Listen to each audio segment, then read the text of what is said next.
Do you see notes or anything like that? Nope, nope. You are all good. It's the view you wanted. Okay. All right. Well, we can go ahead and get started then.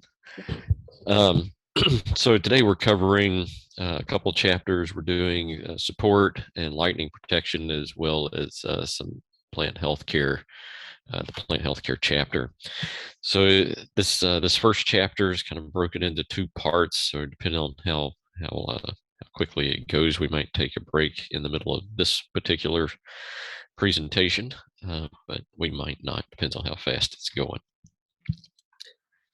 So what are we going to talk about? When it comes to cabling and guying, you may or may not have seen this before. So if cabling is trying to limit the amount of movement in a canopy, especially one that has maybe tight branching habit, included bark, things like that.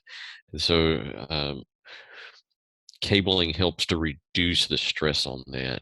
Then the other thing, brace or guying, is where you might have seen a newly planted tree that is staked to the ground. That would be temporary guying, uh, but it's just a quick visual example. So we'll talk about what the benefits of these cables are, bracing rods or props. Talk also about their limitations, the methods of supplemental support, the techniques and materials used for this process, what the arborist responsibility is once this equipment is installed. What does the tree steward need to understand as far as liability and things like that. Um, then in the second half here, we'll talk about the benefits of lightning protection systems and the techniques and materials used in lightning protection systems. And again, if you remember back to our earlier slides the day we first began, and I put up those ANSI A300 specifications with all the little sub chapters to it.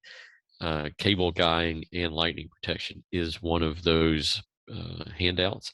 So if you'd like additional information with very precise information in it about all the nuances involved here, that's a great reference guide. So for those of you that work in municipality work and you write bid specifications, those are the perfect go-to manuals to help you develop those specifications. So we'll talk about tree support. So what does this mean? What are we trying to accomplish using cabling and bracing? So there might be a junction between stems, and again, this sort of where here's a stem and here's a stem, and they divert from each other at a fairly sharp angle here. This produces what's called included bark. uh, from a vascular standpoint, if you remember back to how a branch is defined and then how a second leader is defined. So if you have two leaders, they act like independent trees. There's not a branch collar that forms there. And because there's no branch collar that forms there, as these two, if they're at a tight angle like this, each of those gets larger in diameter every year and puts more and more pressure down at the crotch area. Think Bradford pear. Bradford pears are cloned trees. They all have the same genetic defect, and that is that because of all the included bark, included branch unions, they tend to blow up when they're about 12 years of age, and they just fall apart. There is nothing from a health perspective that would keep a pear tree from living 100, 110 years, but Bradfords blow up at 12, and it's because of this codominance, this building of pressure at the crotches. Typically, we would want to try to prune that out way before it became a problem.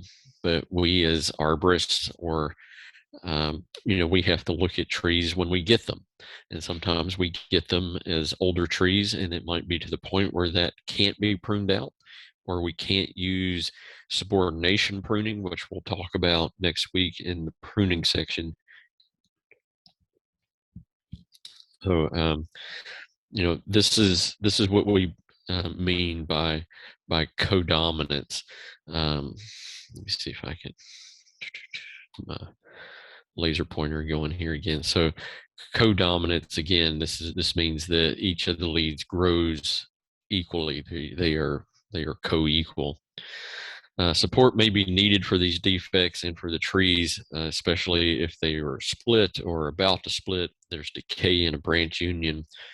It doesn't have to be just two leads. It could be multi-stems. Think river birches or maples, something that has a lot of upright branching structure. Sometimes it just might be a large branch. Trees grow, they gain size up to the point where their engineering capacity is exceeded, and then it can break or the tree begins to die, one or the other. So very large branches can get to the point where they are so large that they can break off or they pose a risk, especially if we manipulate their environment somehow to add more stress to it. In other words, if we took away surrounding trees or something like that, um, it might increase the load on a large branch and cause it to fail. It needs to be understood that these support systems cannot eliminate a hazard. It might be able to lower the potential of risk, but it's not going to eliminate a hazard.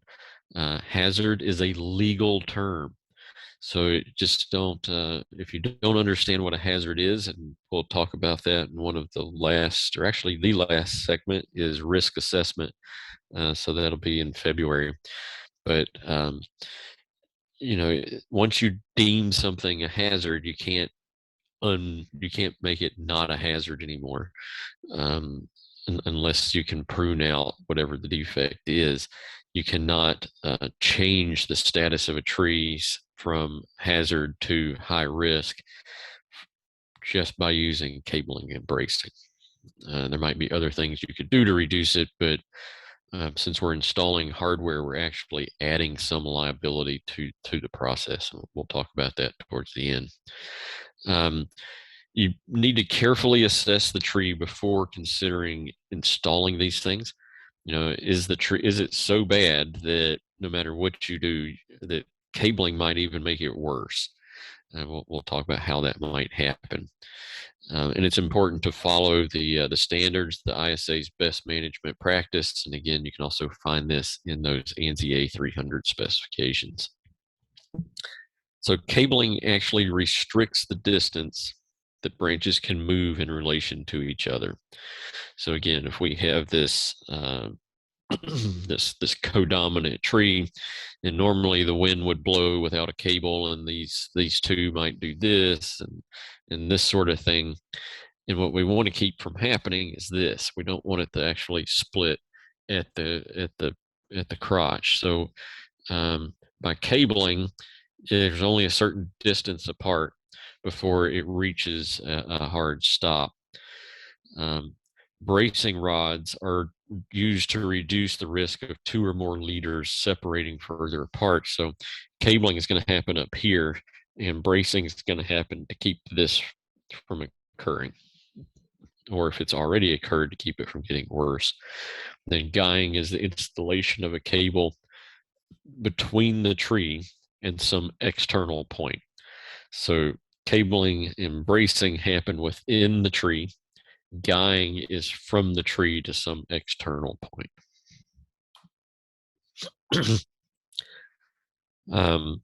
So the cable installation will limit the movement of limbs with weak connections. It could support heavy limbs by connecting two or more limbs together. It can add support to multi-stem trees, protect limbs or branches from heavy snow or winds.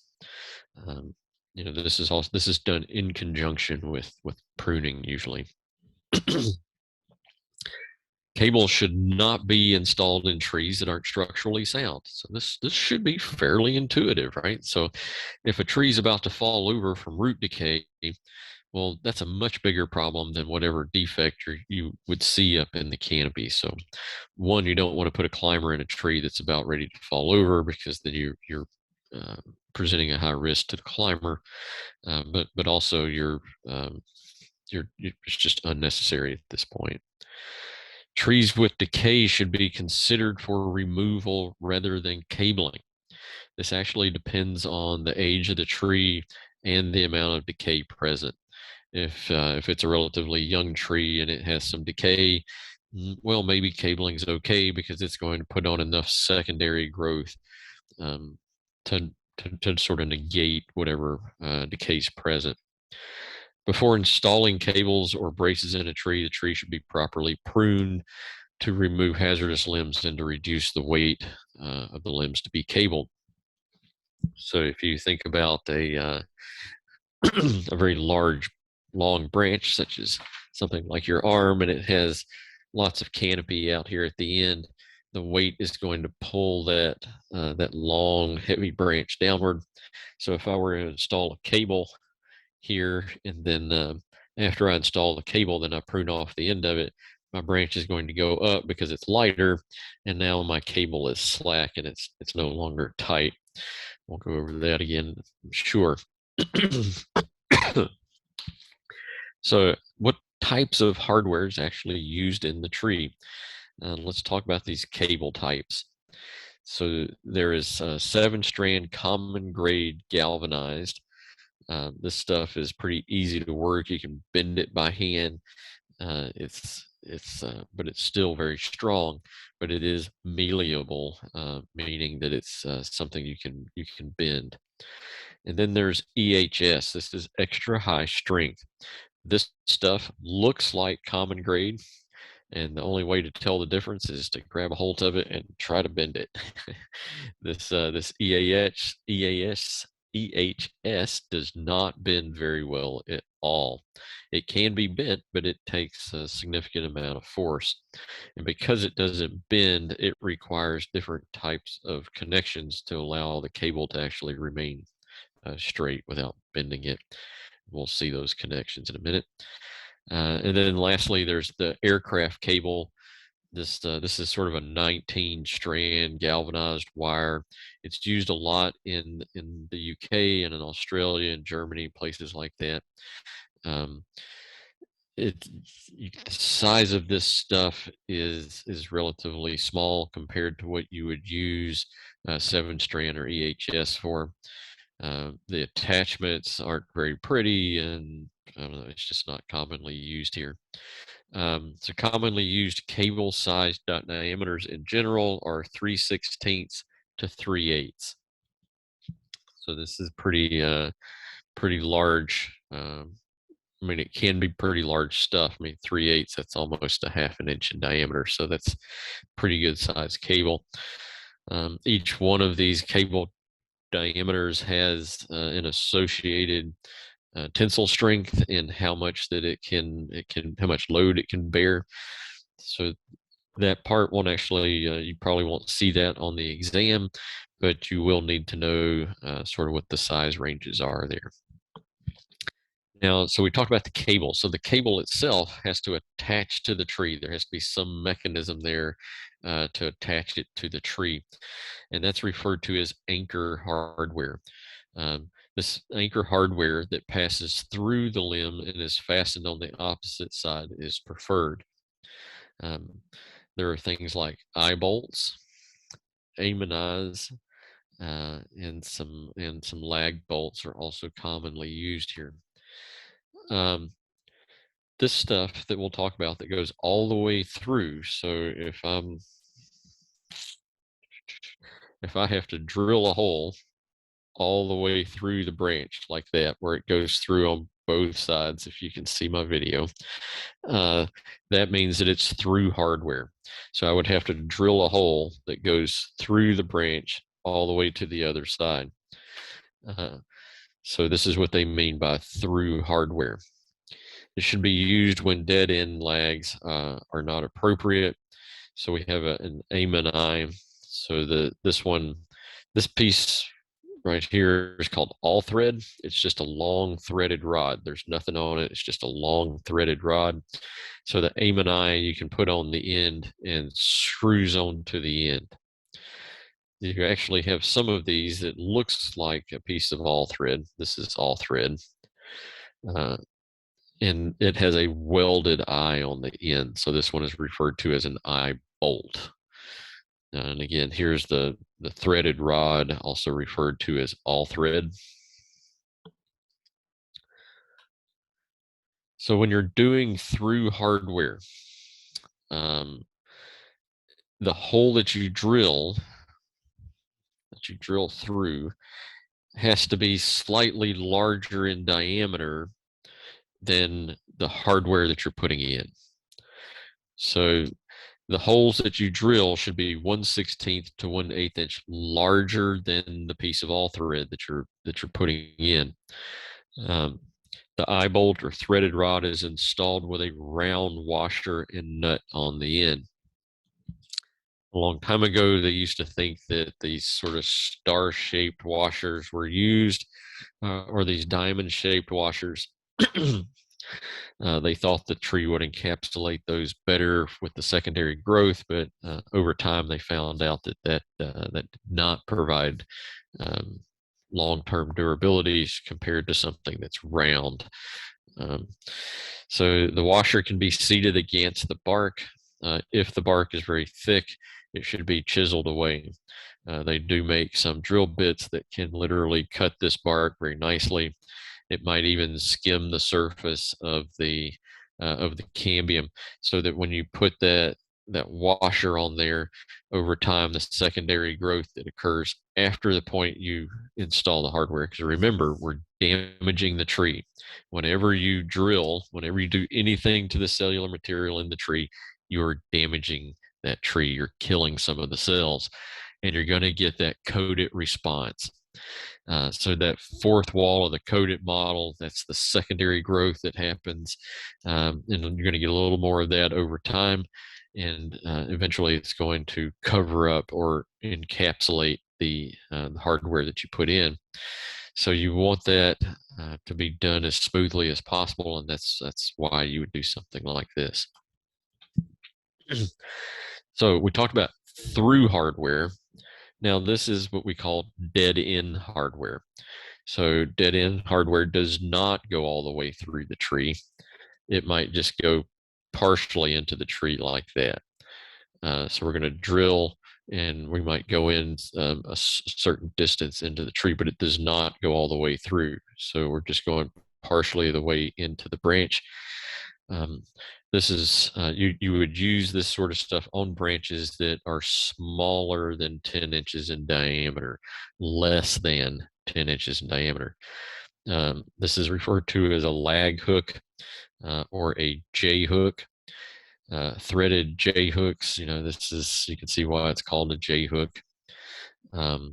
Lag eyes, these are threaded closed eye anchors. So you might see one that comes all the way around and then has lag threading on it. Lag bolts come with a right and a left hand thread. So if you have two branches like this, you're going to use a right hander here or left hander here, as long as they're opposite. It doesn't really matter which one goes where, but you need an opposite one so that when you tighten it,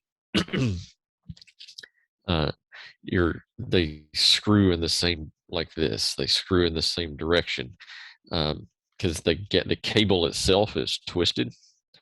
So if you used a right hand and a right hand and you tighten it up, it'll do like this and it'll untwist the cable. Or if you used a left and a left, you do this and it would tighten or try to kink the cable. So you have to have a right and a left hand so that the cable doesn't twist in either direction. When you seat these things, you want to seat the full length of the threads into the sound tissue.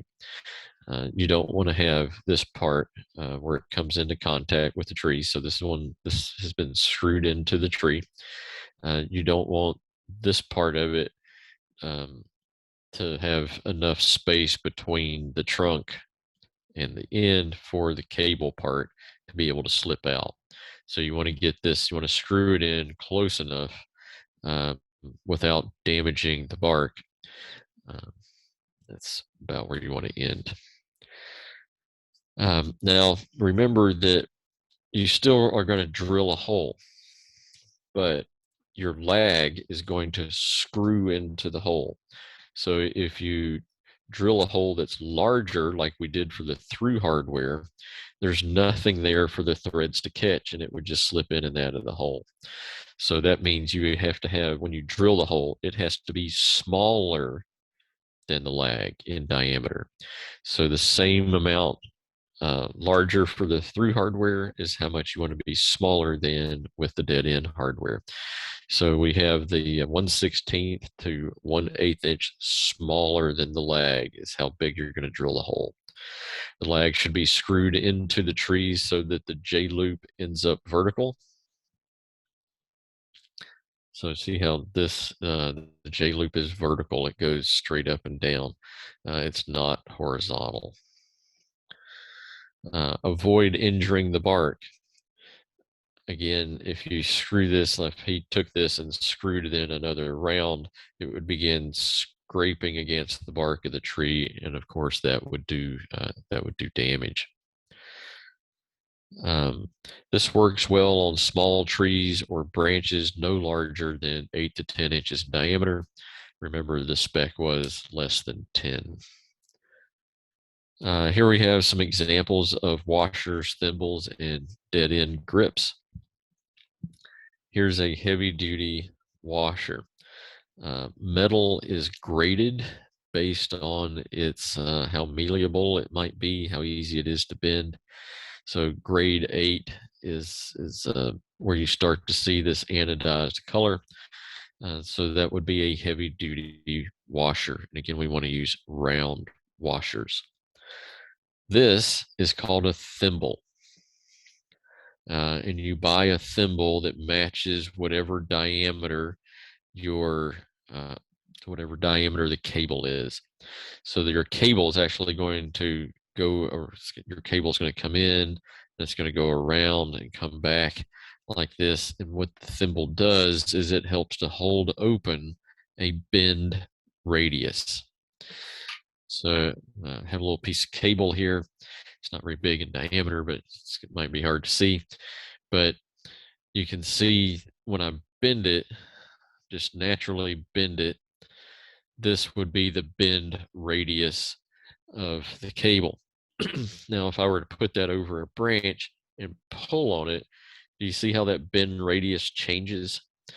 Well, the closer this gets to being, the tighter this is, actually the weaker the cable becomes at this point. So if you thought about, so here's a bottle, and I'm going over the top of this bottle. That's, if this were the thimble, it's going to hold that. It's going to hold that open some, and so that bend radius is sort of fixed.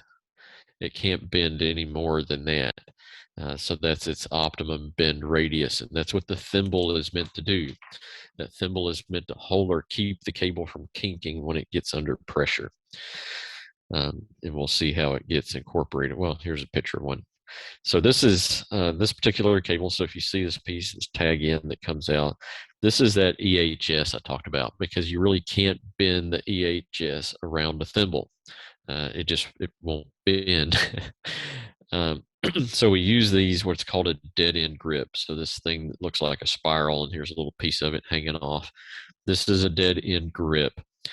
They are specially designed to hold on to EHS cable. They are pre-bent up here, so we can easily slip in our thimble into this loop that's created. So you might have seen these things laying around before. They just look like, or the dead end grip, they're open like this, and then you wrap one end around the cable, and then the other piece wraps in between and takes up. So if you've seen this done before, you see how wide the openings are here. So when you wrap the second end around it, it actually forms and looks like part of the cable. It's pretty clever stuff, and it has a coating on it so that as it weathers, it becomes stronger attachment to the EHS cable. So some other tools that you might use when you're installing this stuff. So remember here we were talking about, we're trying to get these two leaders cabled together to reduce the stress down here at the crotch. In a small tree where you're dealing with stuff that's like this in diameter, you really wouldn't need a come along. But cables are installed in trees as big as they get, actually. So you can imagine some of these branches where the diameters of the branches are larger than most trees that you see. And so in that case, you might need a little help getting the two sides together so that when you install your cable, your cable becomes taut, that's not a big slack. It's not a lot of slack in it. And so to bring those together, you might use a come along. This thing is a cable grip. Um, and some of this stuff is kind of hard to visualize, and this is why part of the requirement of getting your ISA certification is to spend a couple of years in the field with practice. So I encourage everyone, if you're not in the industry or you're not exposed to this end of arboriculture, that you go out and find a company locally that is, and just ask, hey, can I shadow your crews for a day? I want to see how cabling is done. I want to see the equipment. I want to put my hands on it, and that sort of thing, because that really is the best way to gain an understanding of how all this stuff works. It's pretty hard to get across in a webinar, especially when I'm in person. I can at least do some demonstrations there, but this is a limitation of the webinar. So you can also find these things on YouTube and places like that might have good videos of these things in use. But what this cable grip does is it allows you to grab onto the cable just anywhere you want. So you don't have to have an end of the cable. You can grab onto it in the middle. So this is what's called a cam. You can see how this slowly bends around. So you would open this up by pushing this inward. This cam opens, the cable comes through here, and then when you pull on this loop, this cam rotates and pinches down on the cable and holds it.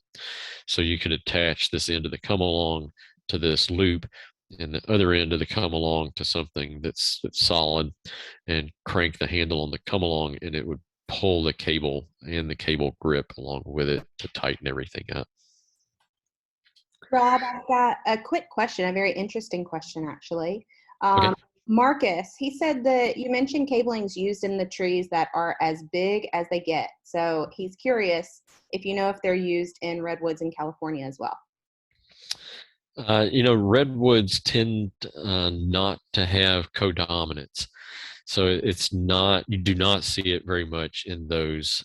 But some of our 75-inch diameter live oaks on the coast of Georgia that have branches that are 50 inches in diameter, you do see it used on those quite a bit, because those are much more spreading canopies. So that's where you would see it. Maybe you could see some bracing in some of those large redwoods, but not the ones in the forests. You might see them in a city environment where we're trying to reduce a certain amount of risk. So the trees that are growing out in the forest typically would not have cable bracing or guying. Yeah, so he says that he was thinking less of the codominance concept, but he was thinking more about bracing. So great point, and thank you. You bet.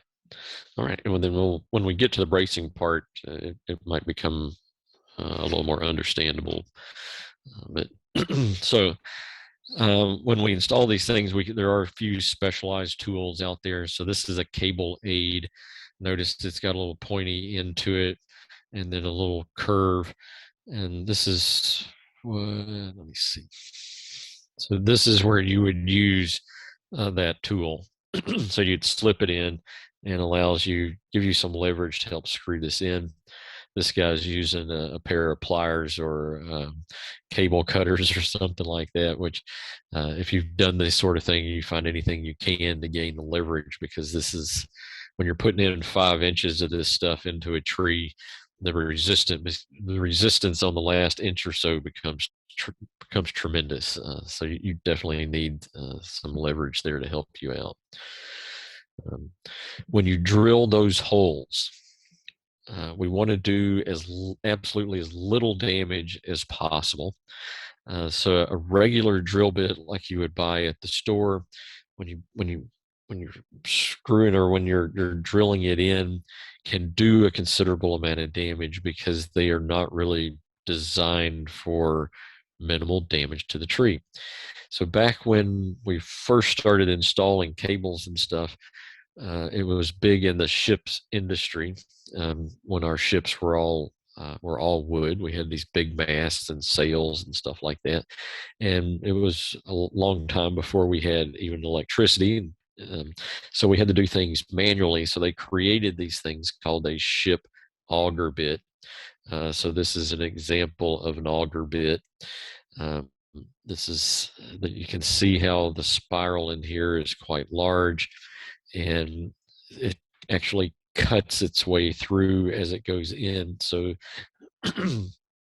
when you're through with an auger bit and you pull the auger bit out, you'll be able to see through the hole, and it almost looks like a laser would have cut it, because it's very, very smooth and minimizes the amount of damage to the cambium. So it doesn't crush. There's no high heat like you would see in a regular drill bit, things like that. So it's important to understand what a ship auger is, what it looks like. These things operate at low speed instead of high speed, so it minimizes the burning and makes a good clean cut as it goes through. Uh, Here's Sorry, Go I ahead. have one question about that slide. Sam wants to know, when do you know when to use through drilling or dead end? Yeah, it's basically the diameter of the branch. So if the branch in diameter is less than 10 inches in diameter, you can use lag hardware or through hardware. But lag hardware on 10 inch and smaller is usually preferred. And through hardware is used on stuff larger than 10 inches.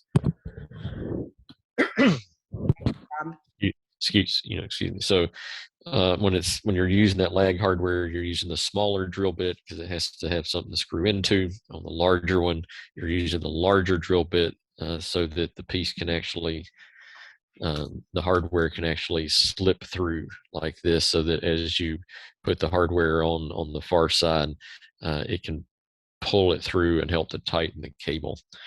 And I think we'll probably see that again in the future. Um, so here's how to produce that eye. So this is going to be the common grade cable, that 7-strand common grade cable. Again, here we have our picture of our thimble. Our cable is going to come up this part down through here. This is where the actual load is going to be, and this end is cut off about a foot away or so from the thimble. So this part will be about a foot long.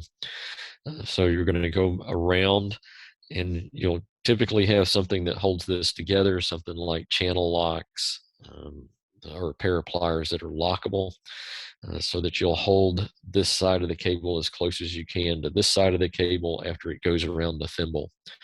Then you'll peel one strand off, and then wrap that strand around the piece until you've used it all up.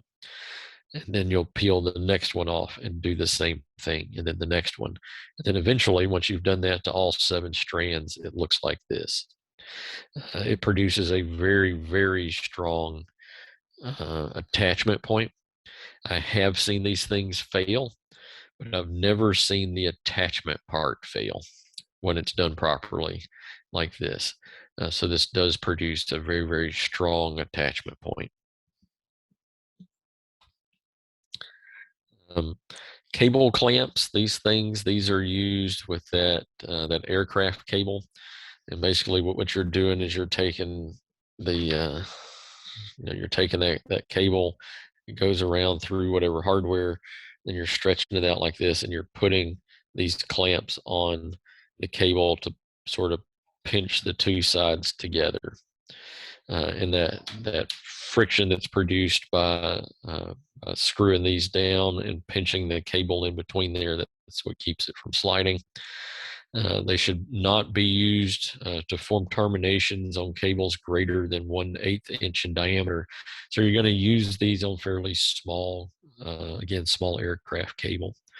You're going to install 3 clamps several inches apart from each other. So you don't put these all right next to each other. They might be spaced out several inches. Uh, with the U of the clamp over the short end of the cable. So the short end is going to be the part where that's not bearing the main forces of the cable. Cable stops are metal knobs affixed to steel cable ends that protrude through the drilled hole. So they're really just, well, we'll see. Uh, yeah, so cable stops. These um, so typically that cable stop is just put on the end of a piece of cable so that it doesn't poke you in the eye. It's more of a safety measure, but it is affixed on there. So if you did have something that slipped, like if your cable began to slip through one of these, this cable stop would bump up against the U here and not be able to pull through because it can't fit through the hole. So where do we install cables? So cables are installed at least 2/3 the distance from the defect or the wheat crotch to the end of the limbs. So here we have a good example.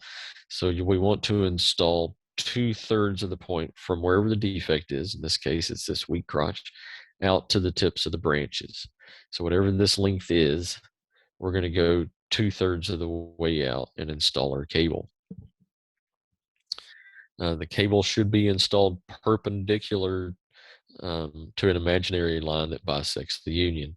So here's one that's straight up and down. So our cable is going to be horizontal. Here we have some angle that forms.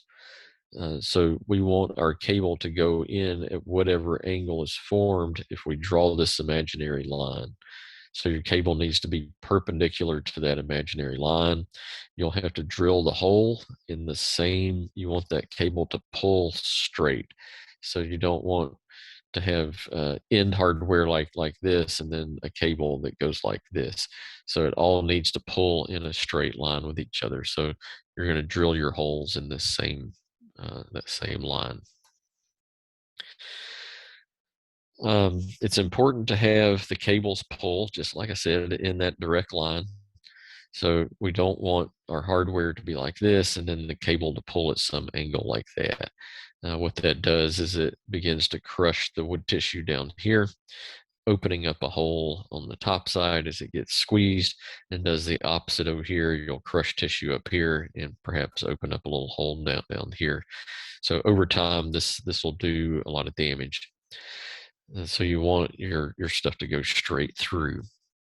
So this looks like these are lag bolts up here.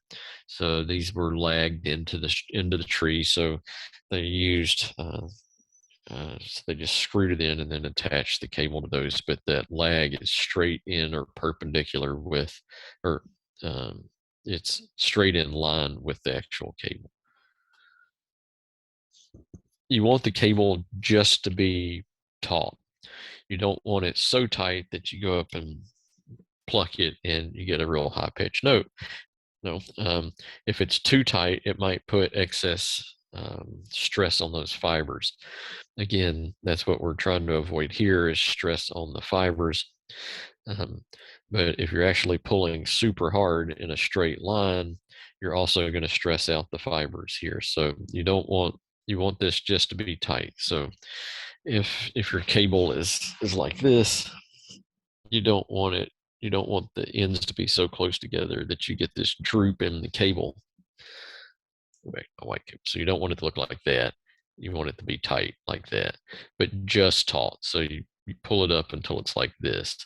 You don't want it so tight that you're trying to stretch the cable.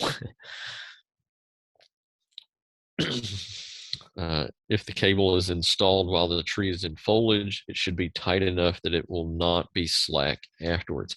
So remember, I was talking about, pruning off the end of the branch, and when you take the weight off, it goes like this. So if you install in the middle of the summer and you get it just tight like that, and then the leaves fall off, the leaves are tremendously heavy. So if the leaves fall off, it's going to take some of the weight off, and then you're going to get a slack in the cable. So if you're installing them in the summer, you actually do want to put a little more pressure, outward pressure here, so that when the leaves do fall off, it doesn't do this. So you might just get a little bit of movement when the leaves fall off. So uh, these are two different types of cables. This is the steel stuff that we've been talking about, this EHS or the common grade or aircraft cables that's metal. This one has a dynamic form, and we'll talk about what that is in a moment. So this is a Sharon Lilly drawing here. She's a big name in arboriculture out in California, and does a lot of artwork as well as being a practicing arborist. So here, if we study the forces involved in cabling, the lower the cable is, the more the upper canopy moves and the load is transferred outward like this. So you could actually, by installing the cable too low, you could actually make that crotch situation even worse. You could go ahead and split it. So remember, we want it 2/3 of the way up into the canopy. So here's our defect. Here's the total canopy height. So we're going to install it up here. So this is again, this is a dynamic cable, and this drawing is a Klaus Medic drawing. Somebody the other day asked me, what books should, if I'm going to become an arborist and I'm going to study arboriculture on my own, what do I need? And I said, well, the first thing you need to do is go out and buy Alex Shigo's book, Touch Trees, and the other Alex Shigo book, New Tree Biology. And then the third book I recommend is Klaus Medic's book on tree dynamics. And if you read these three books, then you're going to be very well versed in all the background information that produces these slides that you see over the past few weeks. Klaus Medic is he's an engineer. He's a German guy. He's an engineer, and he decided to leave engineering, get into the tree care world. And so he's been studying loading of trees from wind and ice and snow and things like that, and its effect on those crotches, and what cabling can do to sort of mitigate all that. He's a brilliant engineer, pretty funny guy too. You can probably find him on YouTube also. So installation, one cable between two limbs or direct cabling is the most common installation. So this would be direct cabling. You're directly attaching one lead to another. There are other forms. Again, we talked about the maple, which might have several upright branches like this, or Bradford pears. There's tons of trees of river birch, things like that are multi-leader trees. We might want to attach them in some other format so that this whole canopy moves together like this instead of like this. We want it to move around together. So this would be a triangular. So notice the triangles that are formed. And this is a box because it just goes on the outside. So they sort of each have their place, but we're looking down on top of these to see the shape that forms. So if we turn these trees from looking down on top of it to coming to the side and looking at it, it's going to have a much different appearance. So it's not going to be quite as obvious.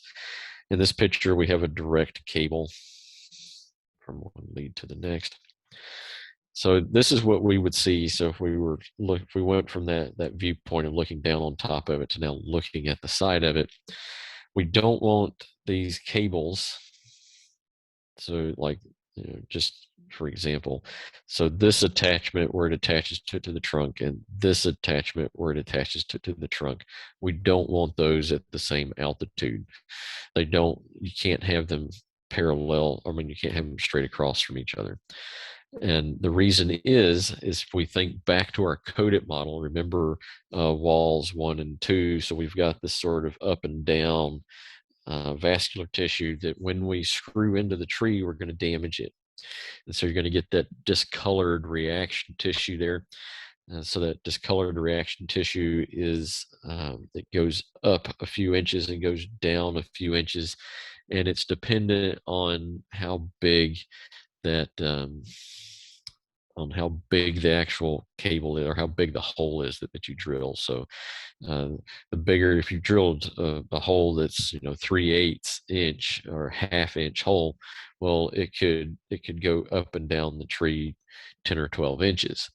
That discoloration. And so if you have those two discolored columns intersect with each other, well, all of a sudden your decay possibility becomes much larger because you've overlapped those decay areas.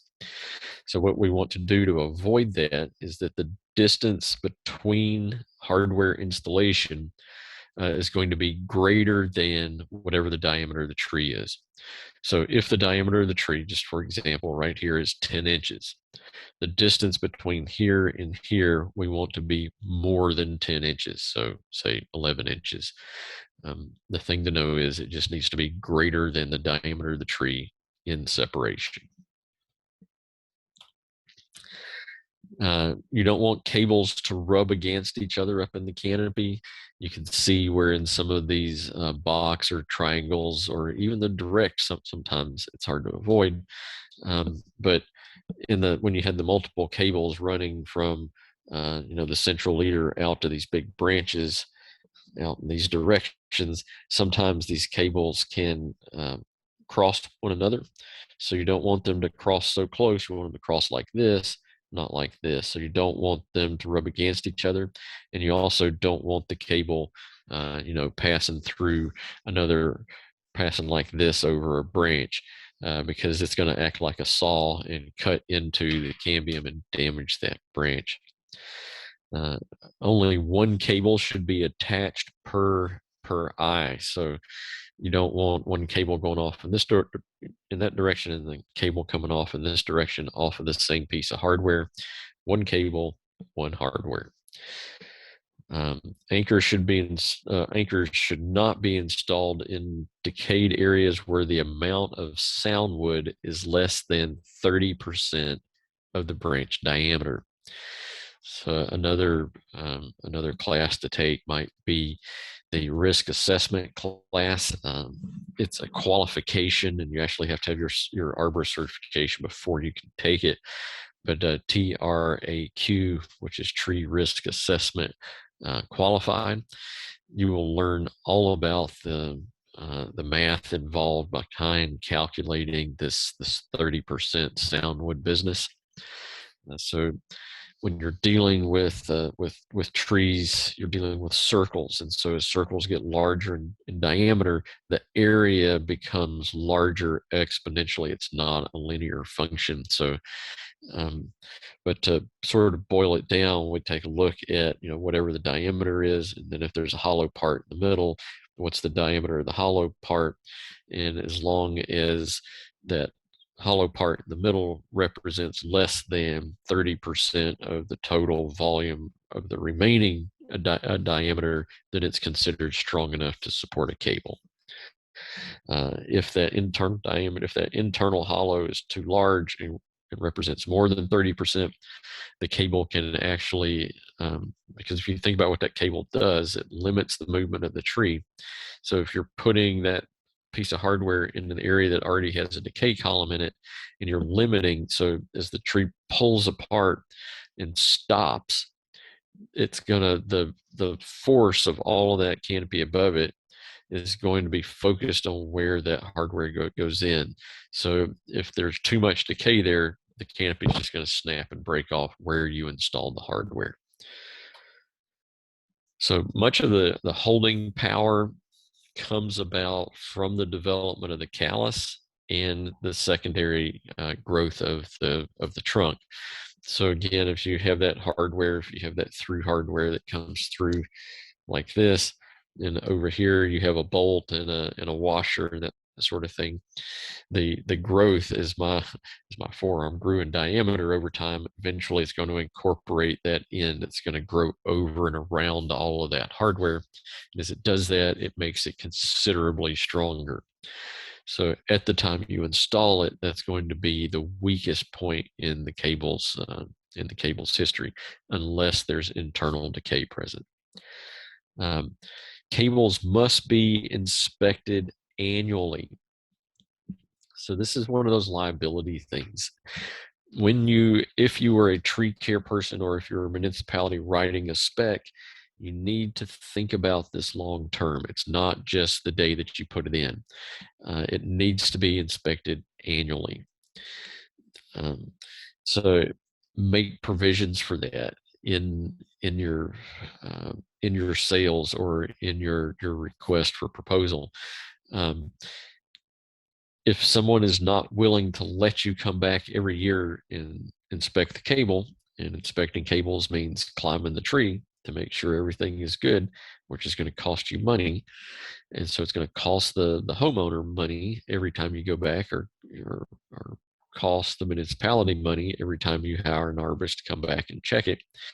If they're not willing to allow you to do that every year, you need to have a release of liability sign saying that they understand that they are taking on the responsibility of having that cable inspected and release you from that liability. Cables may need, if it's a young tree and the tree's growing over time, you're going to need to install those cables higher and higher into the tree. So you might have to go back and reinstall it.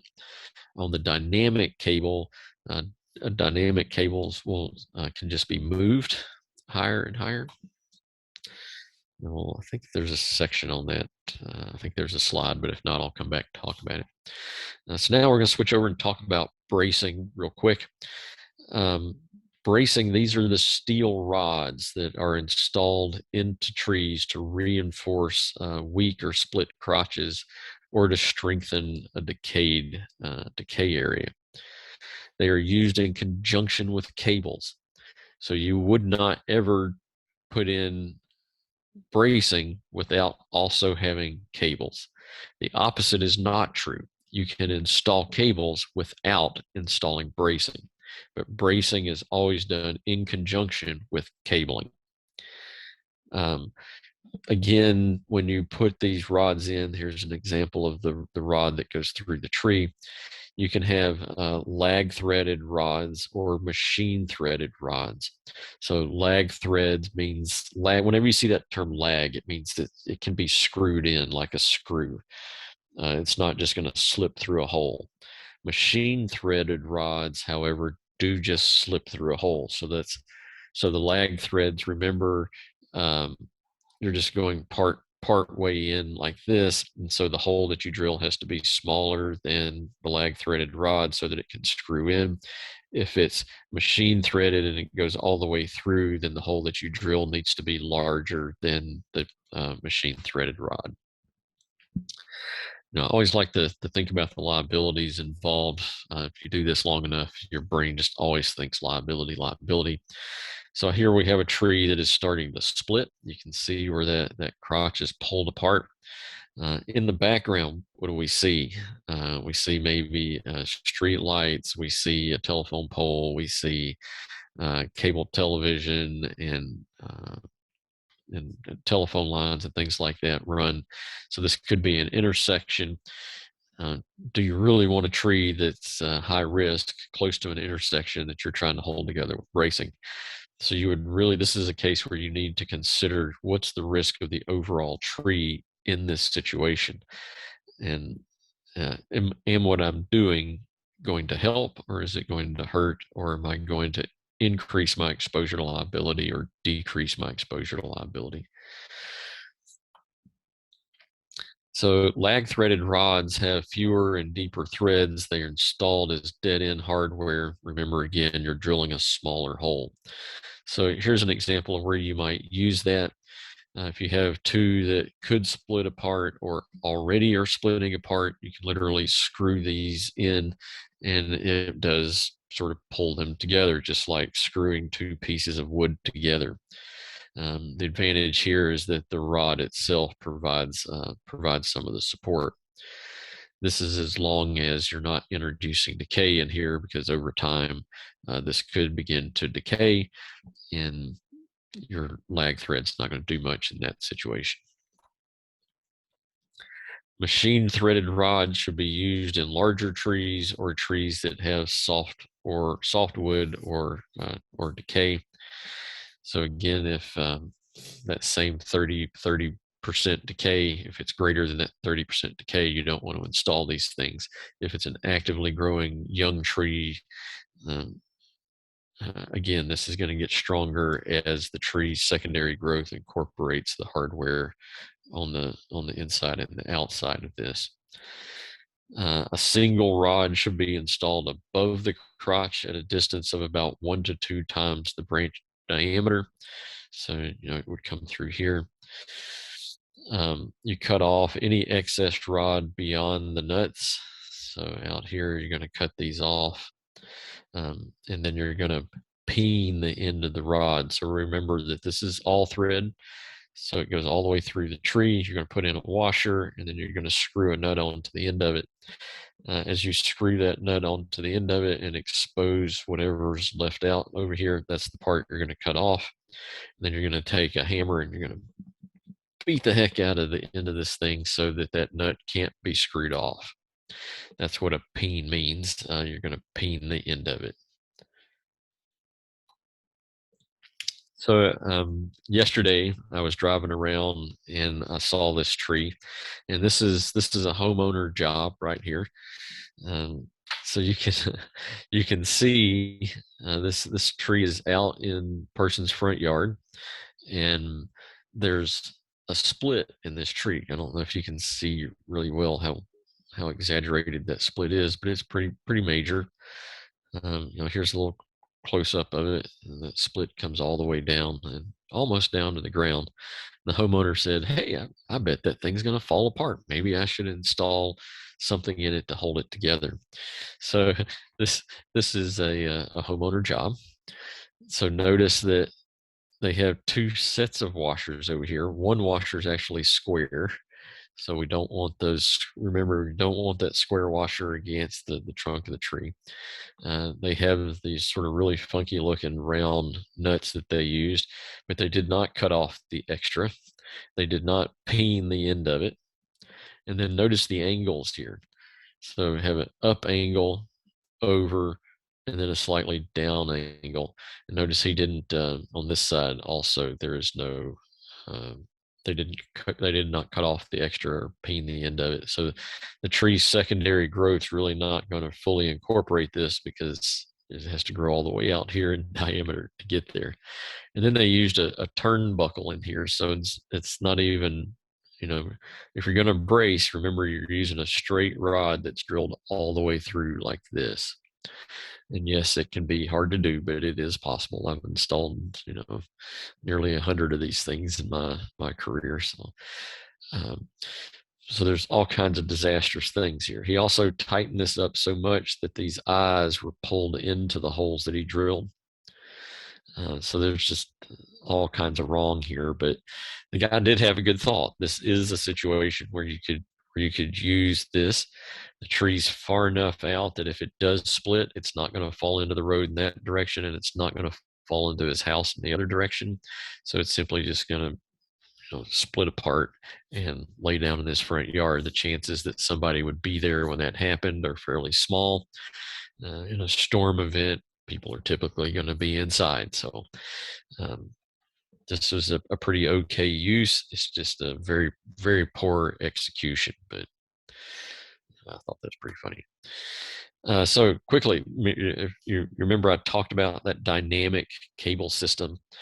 So that dynamic system means that it moves. So far up to now, we've talked about static solutions. They're a fixed length of cable, or it's a fixed length of all thread rod, and so the movement just has to stop. Dynamic systems allow for more tree sway. So what you can kind of see, this stuff wraps around. So one, you're not drilling any holes into the tree, so you're not creating a wound. So you're not going to have decay result from the installation of a dynamic cable. This sort of works like a Chinese finger puzzle.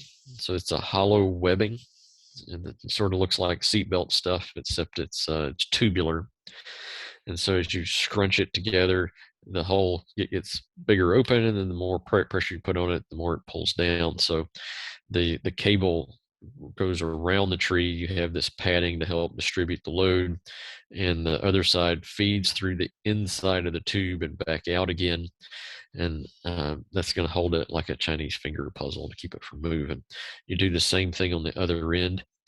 Out here in the middle, you can see that little fat part right there. That's called a snubber. You can also kind of make it out in this drawing. See that little fat part right there? That's the snubber. So they have this sort of large diameter rubber um, bar, more so to speak, that slides inside of the tubular stuff. So as the tubular webbing is stressed, it squeezes down on this rubber bar that absorbs that shock. So as these two leads go apart from each other, it's going to the load's going to be distributed along the cable and absorbed. So instead of going like this, boom, it's going to go like that. So it allows much more flexibility. So you're not, by allowing that flexibility, you're passing some of the loading forces through to the other side of the cable. So on the static cable, where it just goes like boom, like that, the load is focused on the cable, and the cable itself absorbs the load, and not much of the load is passed further down. So that actually changes the dynamics of how the tree blows in the wind. So this type of cable actually allows some of those forces on both sides of the union there. Might be more than you wanted to know about them. So now let's talk about guying. Guying is, remember, an external attachment. A common use of these might be in some of the big Leland cypress trees. Leland cypress do not have very many first order primary roots like we talked about in the section on roots.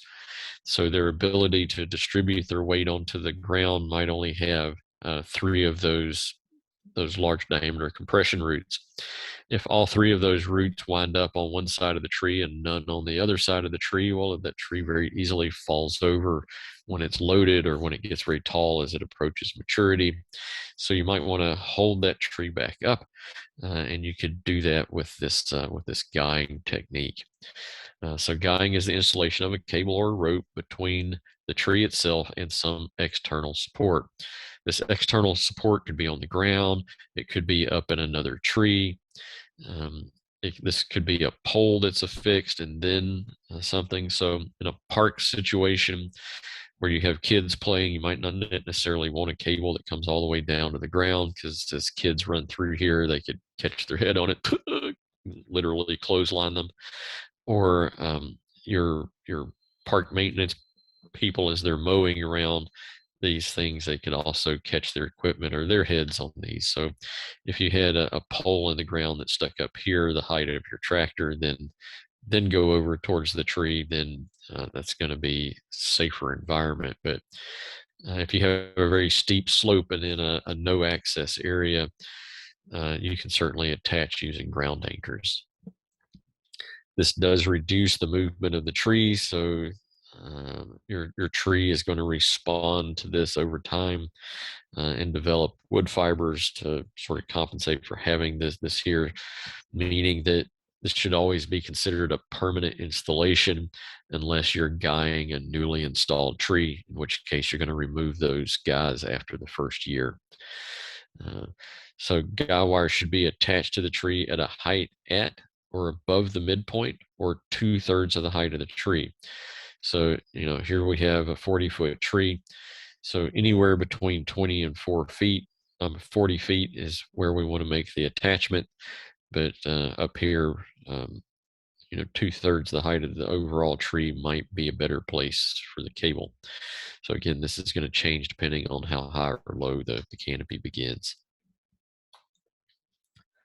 The ground anchor should be placed no closer to the trunk than 2/3 the distance from the ground to the lowest attachment in the tree. So here we're going up 24 feet. So we need to be at least 16 feet away from the tree, or 2/3 of 24. So this can be greater, but no closer. Here we have a beautiful English oak, and this is probably in Europe. They do this a lot in Europe. You don't see it a whole heck of a lot in the United States. You do see it some, though. For those of you that are in Metro Atlanta, if you go over to Norcross and look at the giant elm tree that they have um, in the city, there's a park around this tree. It's huge. You'll see props under that trees that were properly done. So propping is the installation of a rigid structure between the ground and a branch or trunk to provide support. So these poles, they could be steel, they could also be wood, but they're very rigid and strong. They go up with a little cradle at the top, and the heavy branch sits in that cradle. The attachment point here to the ground could be concrete, or something that's strong enough to help bear the weight. So in this situation, they've also added some guy lines to the props to help the prop stay in place as the branch sways back and forth. These props can move a bit. Again, they're used under branches or leaning trunks that are nearly or horizontal or downward growing. Rob? So, yeah. Before we move on to lightning protection, Marcus had a really cool question. He was interested if some of these principles that you went over are used for zip lining scenarios as well. If they're used in zip lining. So the same ANSI standards that are used for attaching the cables are the base part of zip lines. Zip lines have to have some additional stuff in there for secondary safety features. So even though they're using through hardware, there has to be another point of attachment on the cable that would go around the tree in case the primary hardware fails. There's a backup to it, but the principles are pretty much the same. When we first started looking at zip lines, I was looking at ecotourism and zip lines down in Costa Rica back in the very early 90s, and everything was attached to trees.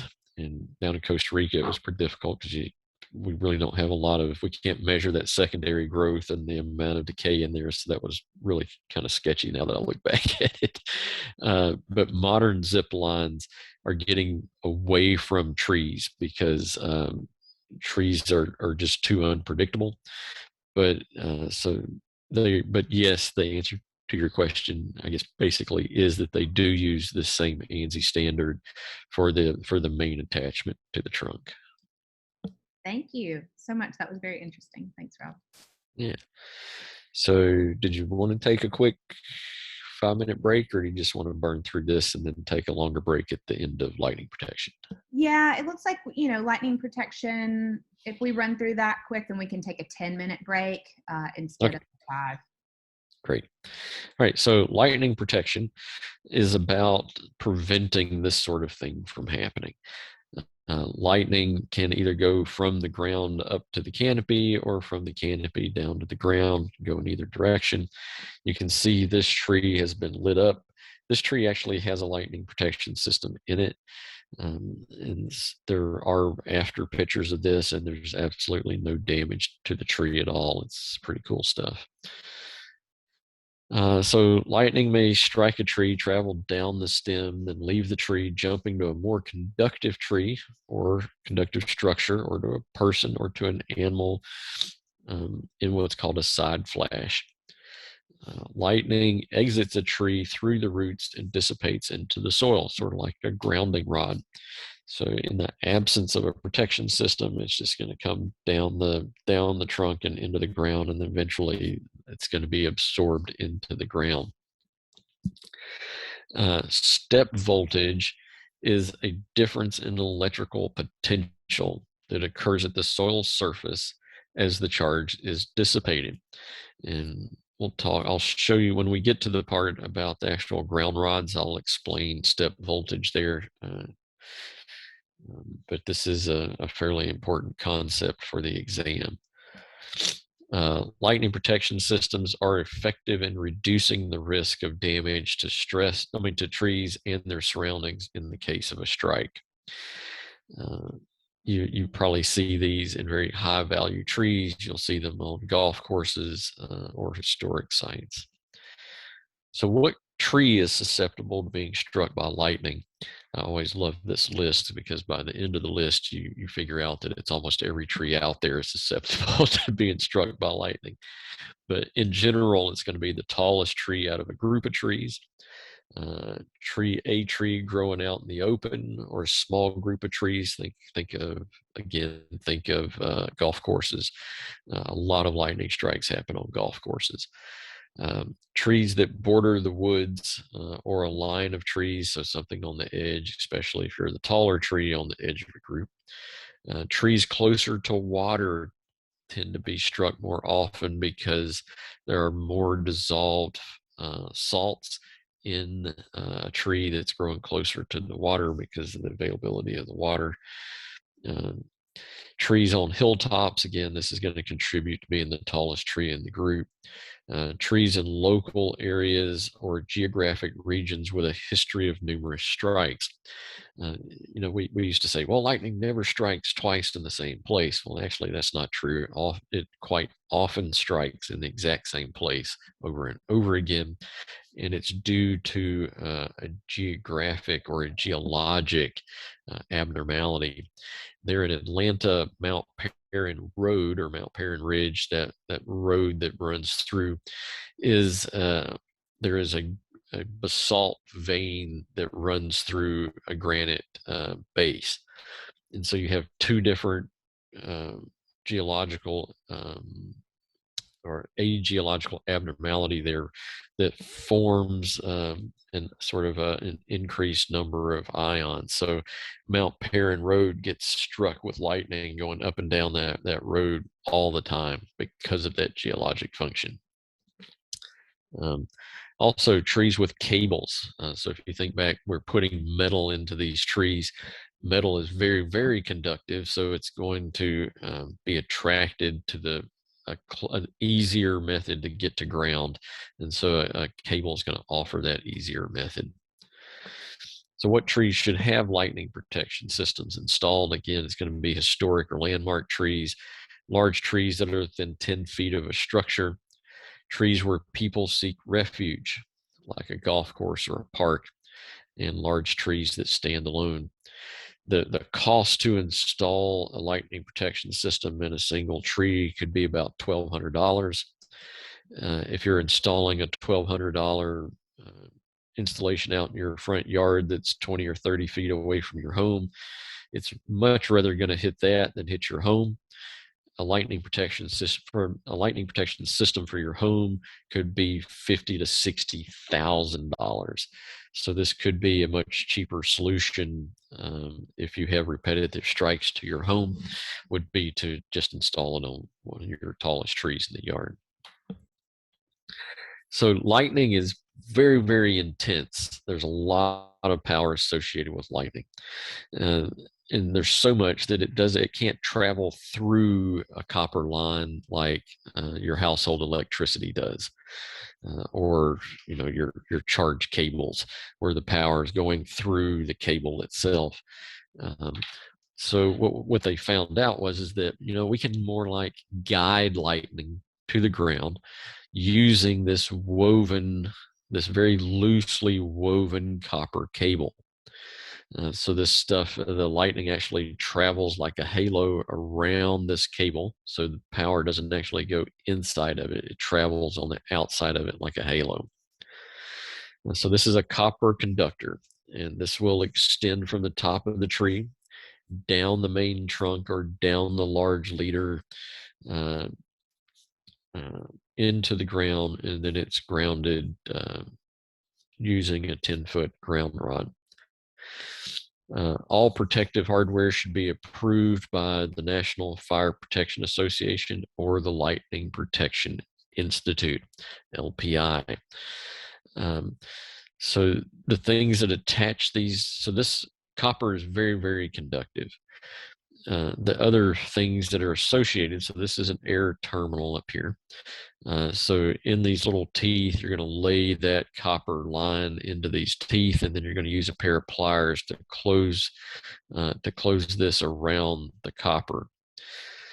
This piece is going to be a copper clad piece. So this whole upper part, this is all copper. Then you'll notice these little stanchions, these little feet that come off of it, and you see that they screw in right there. This is actually brass.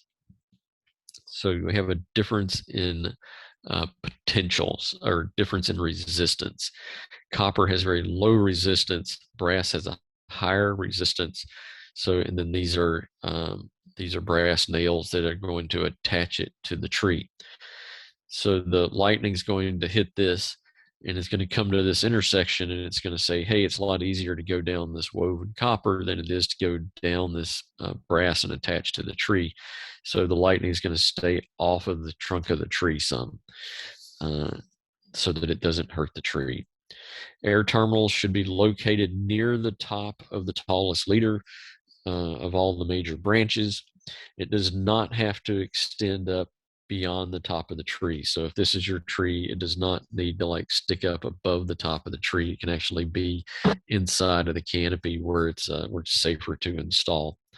A few feet of branch is not going to be as attractive to lightning as that air terminal, which is inside of the canopy. So the lightning will bypass the actual tree and hit that terminal and travel down.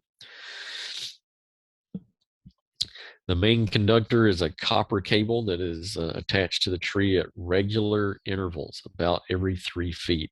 So there are these they look like nails, and it just has a little U shape at the top of it. The cable is going to sit in there, and you're going to use those pliers again to bend it around, and it has that brass stanchion that's about this big that gets hammered into the trunk of the tree. And you're going to put those little stanchions at least every 3 feet. In some situations, you might have to put it closer than 3 feet. So if you think about, here's that this cable like this. So if this is my ground conductor, and I'm bringing the lightning in from this branch tip, and I'm coming into the main down conductor. If the wind blows and it blows the branch like this, what happens to the cable? You see that it moves around.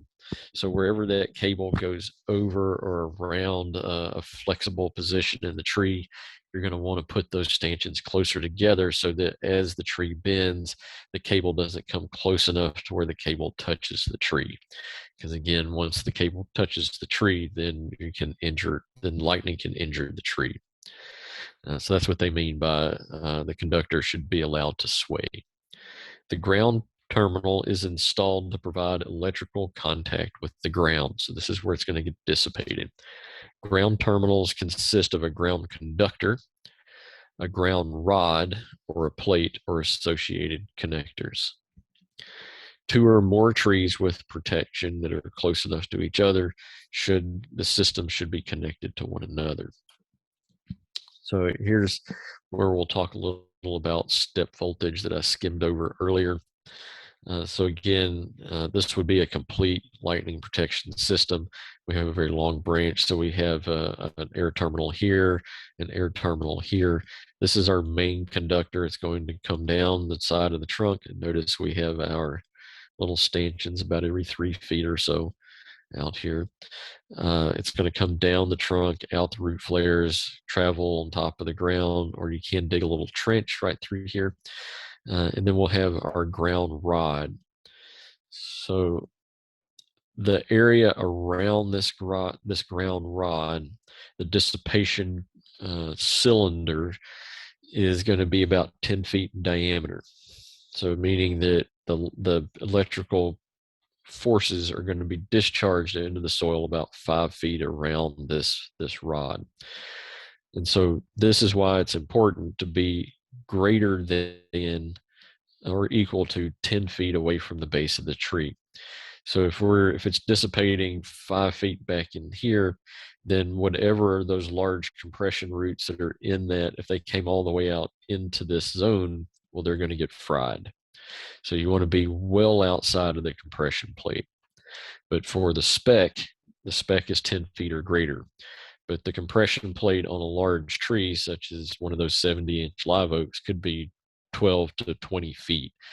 So it would be, in practical terms, not for the exam, but in practical terms, you'd want to be outside of that compression plate by at least 5 feet. So for step voltage, just voltage is a potential. So your battery has a voltage associated with it, like your car battery is 12 volts. So you have a positive terminal and then negative terminal. And if you were to measure the potential difference between those two, it's going to be 12 volts.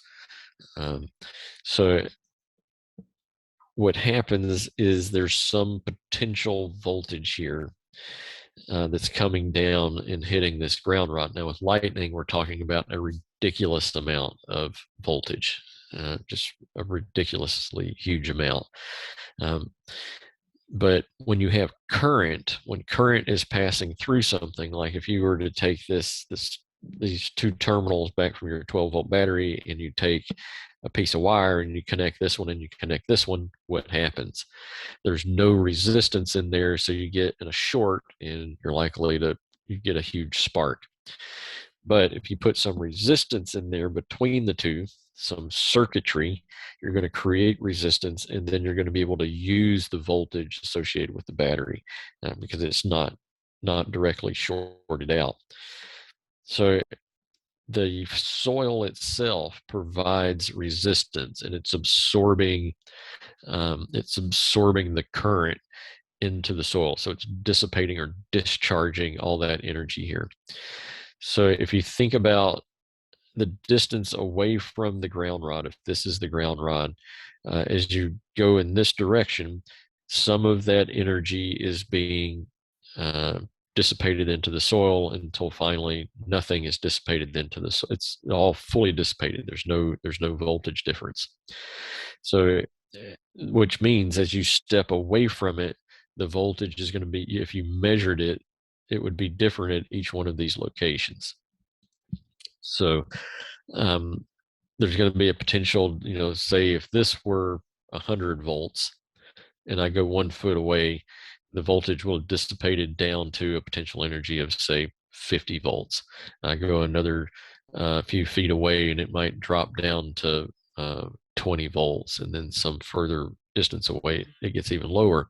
So if I'm standing on the surface and I have 1 foot here at 100 volts and take one step away and my other foot's at 50 volts, well, now there's this potential energy. There's a step voltage. I've stepped away from it, and it's a different potential voltage. So if I have a foot here and a foot here, because there's a difference, I'm going to connect the circuit, and it's going to try to equalize through me. So I would form a circuit, and it would kill me. So that's what step voltage is. So the voltage is going to step down as you go away from the dissipation area. So it also talked about a plate. Here's an example of a plate. plates are used where you cannot get the ground rod 10 feet into the ground. You still want the same volume of soil to dissipate in. So if I can only get that ground rod in 5 feet, then I'm going to cut that ground rod off, and I'm going to go 20 feet away and sink the other 5 feet of that ground rod, and then I'm going to connect the two in the circuitry so that I still have the same volume of soil to dissipate that one tree. If I'm on really rocky soil or just a pure rock, I might need to attach a plate. The next time you walk up to the top of Stone Mountain, take a look at the towers up there. Everything is grounded to the mountain. You'll see some chain link fence up there that keeps you off of the ground plates, but you'll see these huge square plates that are bolted into the mountain, and that's exactly what those are. Those are ground plates. That's a great example of them. To keep in mind, as if you're installing these in a fairly young tree and you're still getting a lot of terminal extension every year, you're going to want to every so many years go and move those ground rod or those air terminals out. And just like cable systems, lightning protection systems should be inspected annually and maintained as necessary. Back to this picture real quick, something I didn't point out. Here's the cable system. Notice that they've attached the ground system, the lightning protection system, to the cable. So this is just in case the lightning were to hit the cable here, it's going to come and travel down the down conductor that way. If the tree has lights in it, up lights, down lights, you're also going to want to connect each one of those lighting systems to the lightning protection system as well. So from a liability standpoint, again, we're going to have lightning protection should be inspected annually and maintained as necessary. Lightning protection equipment was it was put out there in mass when the PGA decided that every tee box needed a lightning protection system associated with the tee box. So back in the 90s, people installed these lightning protection systems like crazy because the PGA wouldn't certify your course if your trees didn't have lightning protection system in it. However, the PGA made no allowance. They did not write into the spec that these things had to be maintained in working and adequate condition. So now when you go on a PGA course, you're very likely to see the cables broken and just flapping in the wind, and or the trees have grown so much in diameter that they incorporated it because no one ever came back and adjusted the stanchions on the tree to keep them, to make sure that the woven cable stayed far enough off of the trunk. So it's turned into a disaster. So make sure that when you're writing these specs, that again, that these are inspected annually. If you install one, if you're the arboricultural company that installed it, make sure that you're putting in your contracts that they need to pay you to come back and inspect these every year, or release you from the liability associated with installing them. All right, so that brings us to the end of that section, so we can get to our break. Yeah, awesome. Everybody, I'm going to set a 10-minute break time, go get coffee, come back. I'll give you a verbal 2-minute warning.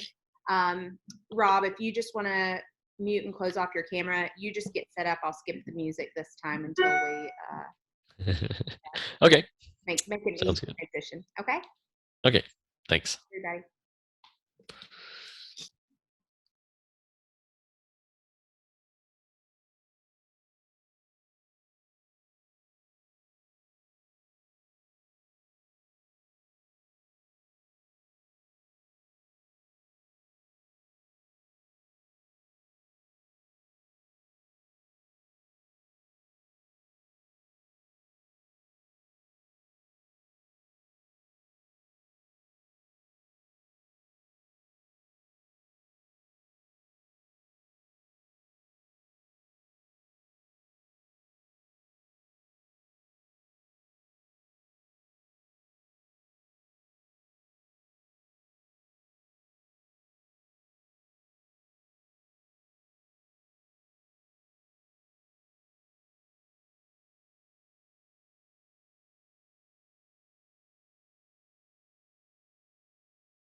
Everybody, we do have about 2 minutes left where we will pick back up with plant health care with Rob. So if you can start making your way back to your seats, again, we'll be back in about 2 minutes.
All right, everybody, it is time to jump back in with Rob and Chapter 11, Plant Health Care. Off to you, Rob. Let me unmute myself and restart my video. Oh, looks perfect. You've got your slides up. Nice. All right. So this section is the plant healthcare section. Um, Plant healthcare is what I primarily do for a business. I have I own a tree care company, but I do not do pruning or removals or anything like that.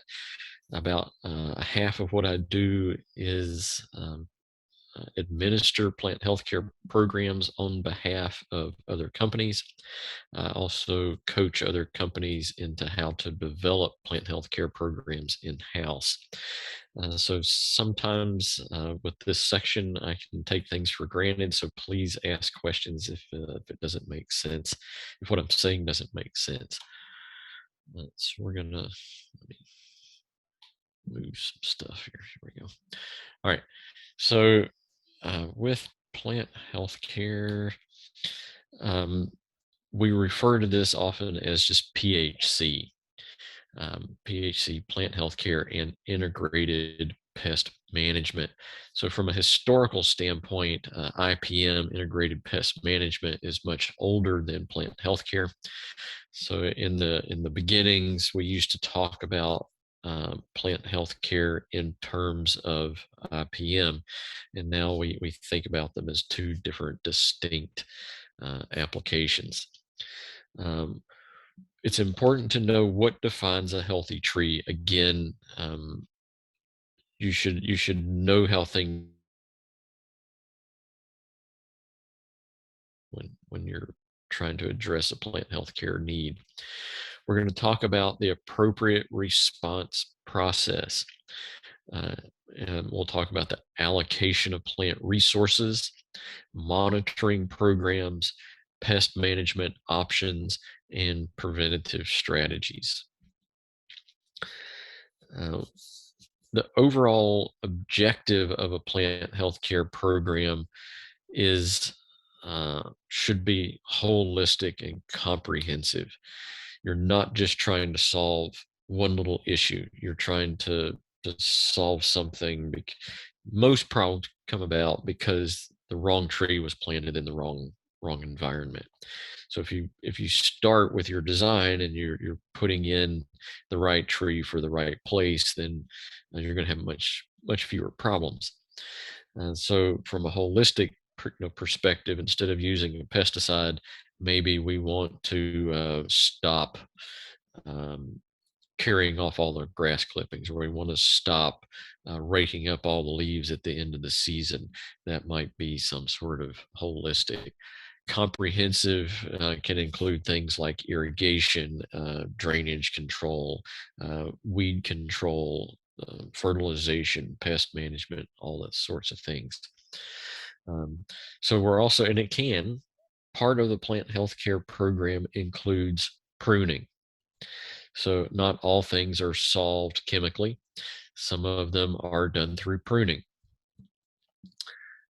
We want to the objective here is to reduce the use of broad spectrum pesticides. Um, Remember that any application of pesticides should be considered. The benefit versus the damage should always be thought of. Pesticides always come with some negative aspect to them. A broad, especially the more broad spectrum it is. So broad spectrum means it's going to kill just about everything. So think of Roundup. Roundup is what we call the nuclear option. It kills whatever has chloroplast in it. It's a chloroplast inhibitor. So you spray that stuff on there, all the chloroplast blows up, and the plant dies. If it's green, it's going to die if you use Roundup on it. However, say you use a broadleaf herbicide. Well, that broadleaf herbicide might not kill your grass, but it'll do a good job of killing the dandelions or the broadleaf pests that are in the yard. However, that same and that would be a more narrow spectrum pesticide because it's going after a specific type of weed. However, some of the side effects of weed control can have an impact on tree growth and development. 2,4-D is an excellent uh, broadleaf herbicide, but when applied at the wrong time of the year and in the wrong amounts and too close to the tree trunks, you can create some enormous damage in the tree. So the negatives always have to be thought of along with the positives.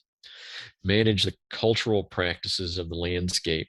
Again, this is how close the turf is to the trees, or are you pruning things so that there's good airflow? Are you doing all the positive things that you can to help reduce the stress of the trees or the other plants? PHC ideally begins with the design of the landscape and selection of the plants based on vigor.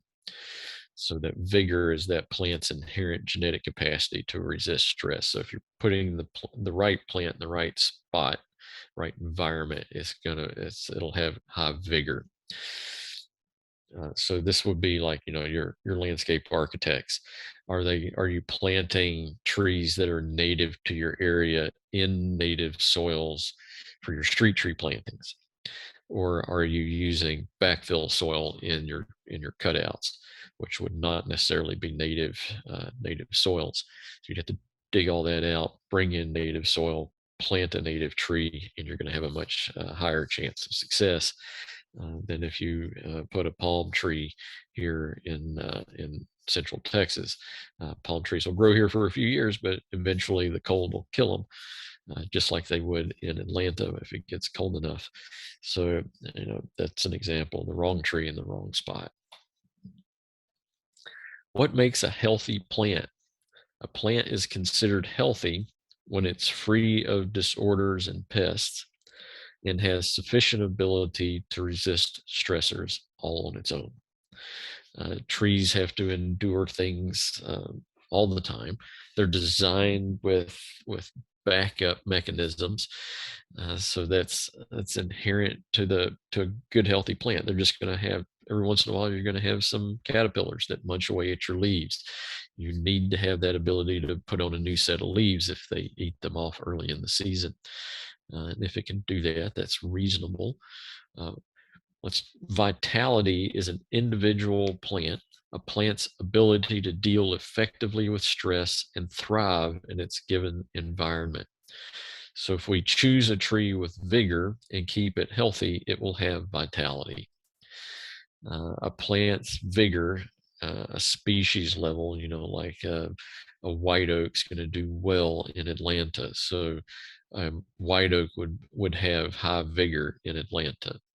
A white oak might have low vigor in Mexico or someplace further south.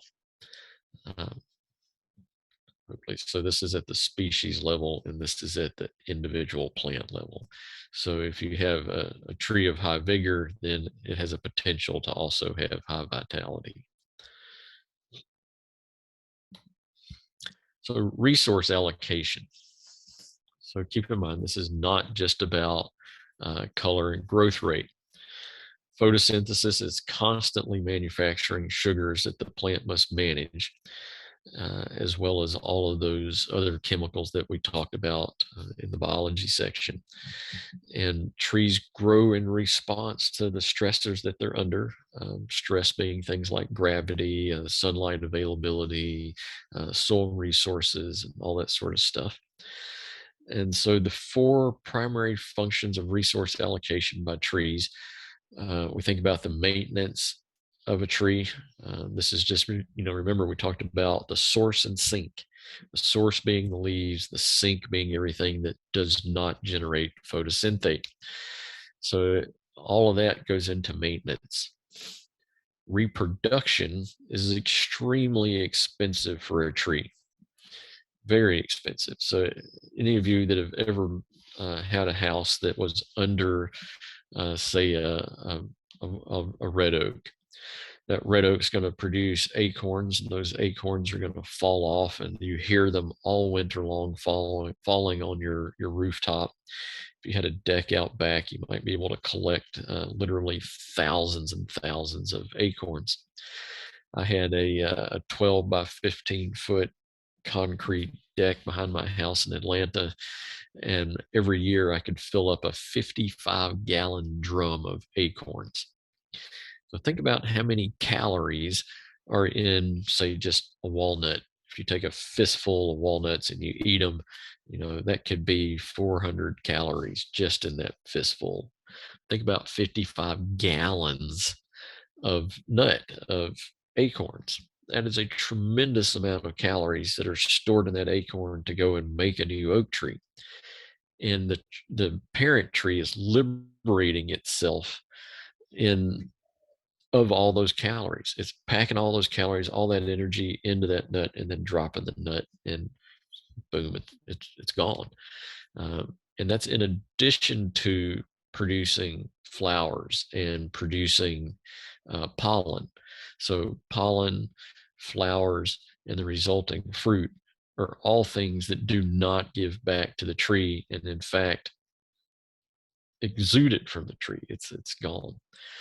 So another resource allocation is just in growth. Remember the secondary growth and the primary growth.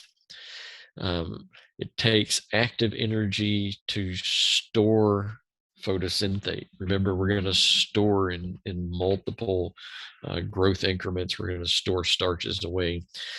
We have to keep those cells alive where those starches are stored, so that at some point we can go in and remove those starches and use them somewhere.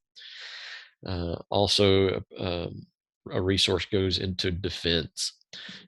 Where's the coded model? That fourth boundary layer is expensive.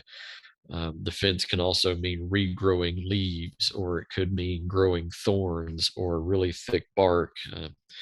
So that is a consumption of energy. The resource demands could be seasonal, such as reproduction. You might have a high use of energy to produce pollen and flowers during the spring, and then all year long you're going to trickle energy into the nut, and then at the end of the year that seed is going to fall off of the tree. Um, Environmental conditions can create stress by season, such as drought or extreme cold. Uh, Those can all have an impact on the trees. And then there's also the genetic strategy of the tree itself can assert resources in different ways. So a fast growing tree, if you think about a paulownia, which a lot of people think is just a big weed, grows very, very rapidly.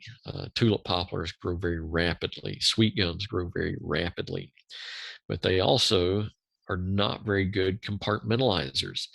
Those first three walls of the coated models often fail in those species of trees, and you wind up with these huge decay columns in even very young trees. So the tree's defense mechanism is to grow really fast. So it just grows and grows and grows, and hopefully the growth rate of secondary and primary growth outpaces the speed at which decay is eroding from the inside the healthy tissue. So that's one way of expending a resource. Now, a slow-growing tree, something like a white oak, is going to be an excellent compartmentalizer, or black locust is an excellent compartmentalizer.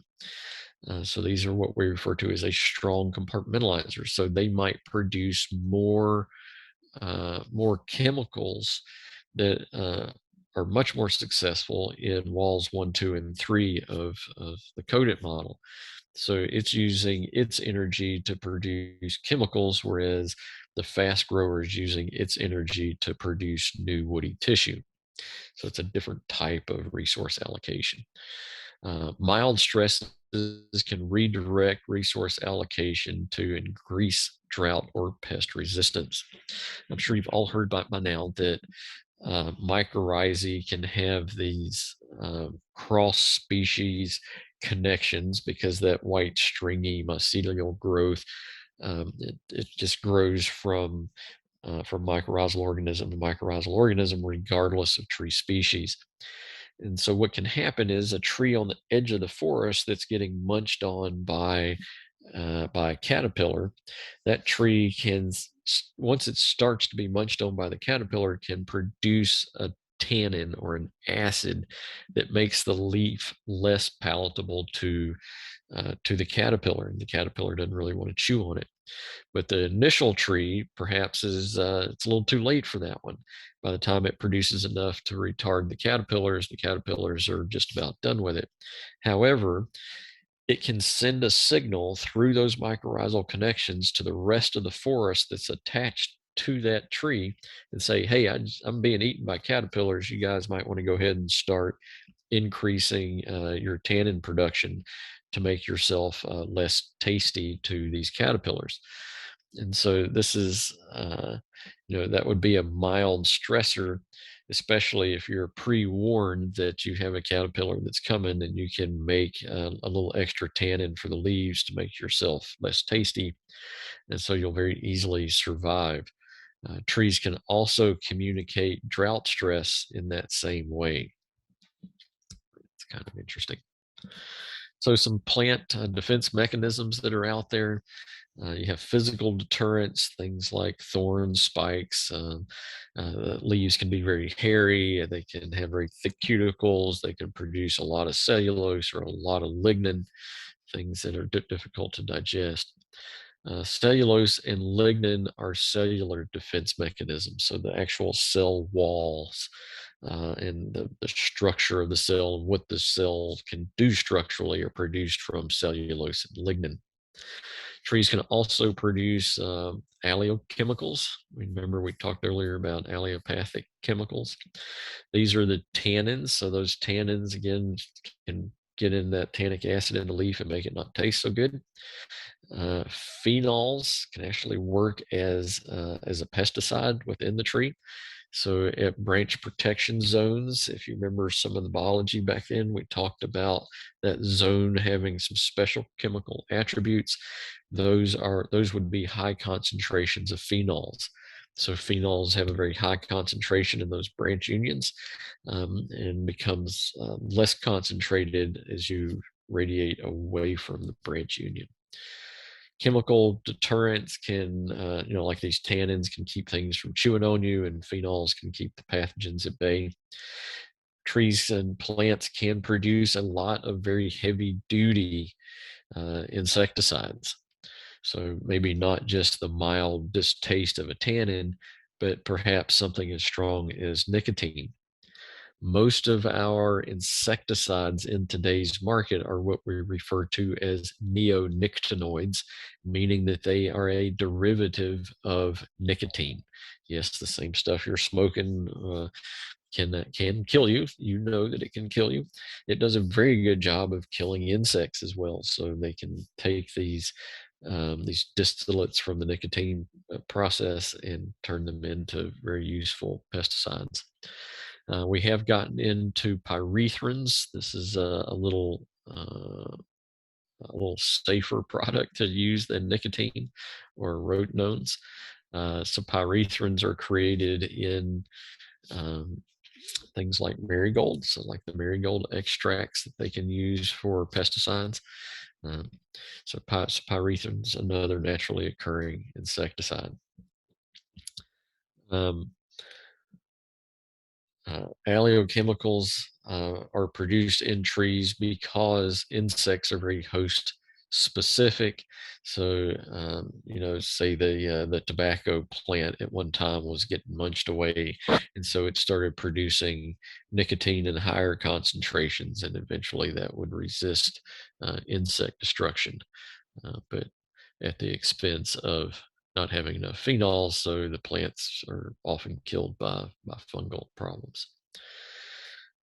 Rapidly growing trees are sometimes less resistant to certain insects and diseases because these fast growing trees are just like, hey, we'll just outgrow the problem. Just keep throwing money at it and it'll go away.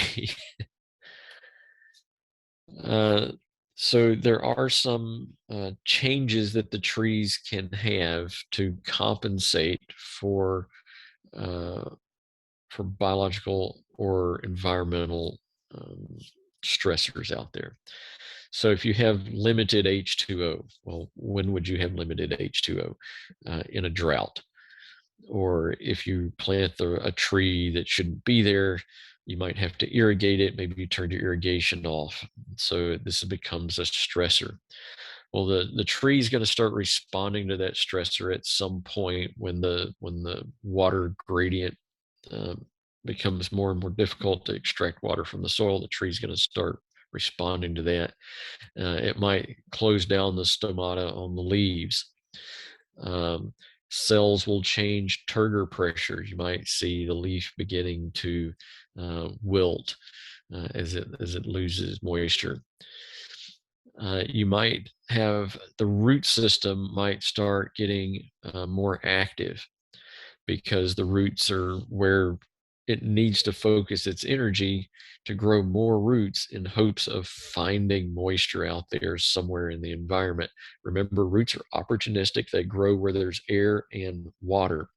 So they're just going to grow at random until they find a water source out there somewhere, or a moisture source. And then that portion of the root system is going to become more useful. And so that's why you would go through a root growth period at the expense of shoot growth. So I don't want to put on more above ground material if I can't supply what I need um, with the canopy that I have. So this is why there's a change in this ratio. So you're going to have more root growth and less shoot growth in the presence of limited water. And then if it gets dramatic enough, you might even have leaf drop. So some trees don't have the ability, say like a white oak is a very good resource manager when it comes to water. So in a drought, it would be very rare to see white oak leaves fall off. From a genetic age standpoint, things that are pioneer species trees, things that easily grow out there, like um, tulip poplars and river birches and stuff like that, that normally don't have to mess with water because they grow in high moisture areas, but occasionally they do have a moisture shortage. And their response is just say to heck with it, I'm going to pop my leaf off. And so this leaf drop can also be species specific. So those trees would go through leaf drop. If you've ever had a river birch planted in your front yard, you know that they drop leaves almost all year round.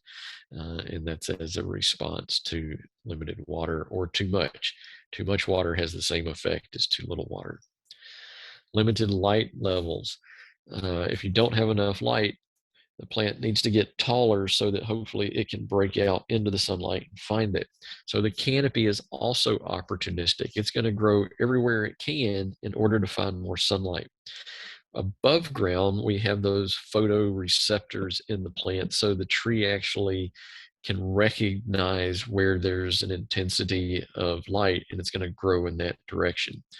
So I'm sure you've seen trees that grow like this at the edge of a forest because it knows to go out there and look for the sunlight because of the photoreceptors are being stimulated on this side of the tree because this is where more light is coming from. So as new growth occurs, the new growth is going to search out that light and is going to grow toward it. You also can have a change in leaf thickness. So if that dogwood that we talked about that was planted as an understory tree and it has very thin leaves and it's easily impacted, all of a sudden you cut the trees down around it and it's exposed to the sunlight, well, it's going to start producing a thicker cuticle to whatever the extent that its genetics allow. It'll put on a thicker cuticle, and it might even make a smaller leaf size because it's getting so much sun. It doesn't need this big fat leaf to go out and gather it all. So it's going to get a little smaller. It might get a little thicker. The opposite can hold true. So a tree like a big red oak that's growing as an understory tree because it's younger than everything around it might have leaves that are like this in size. Whereas the trees at the top of the canopy might have little small leaves because they're out in the sun.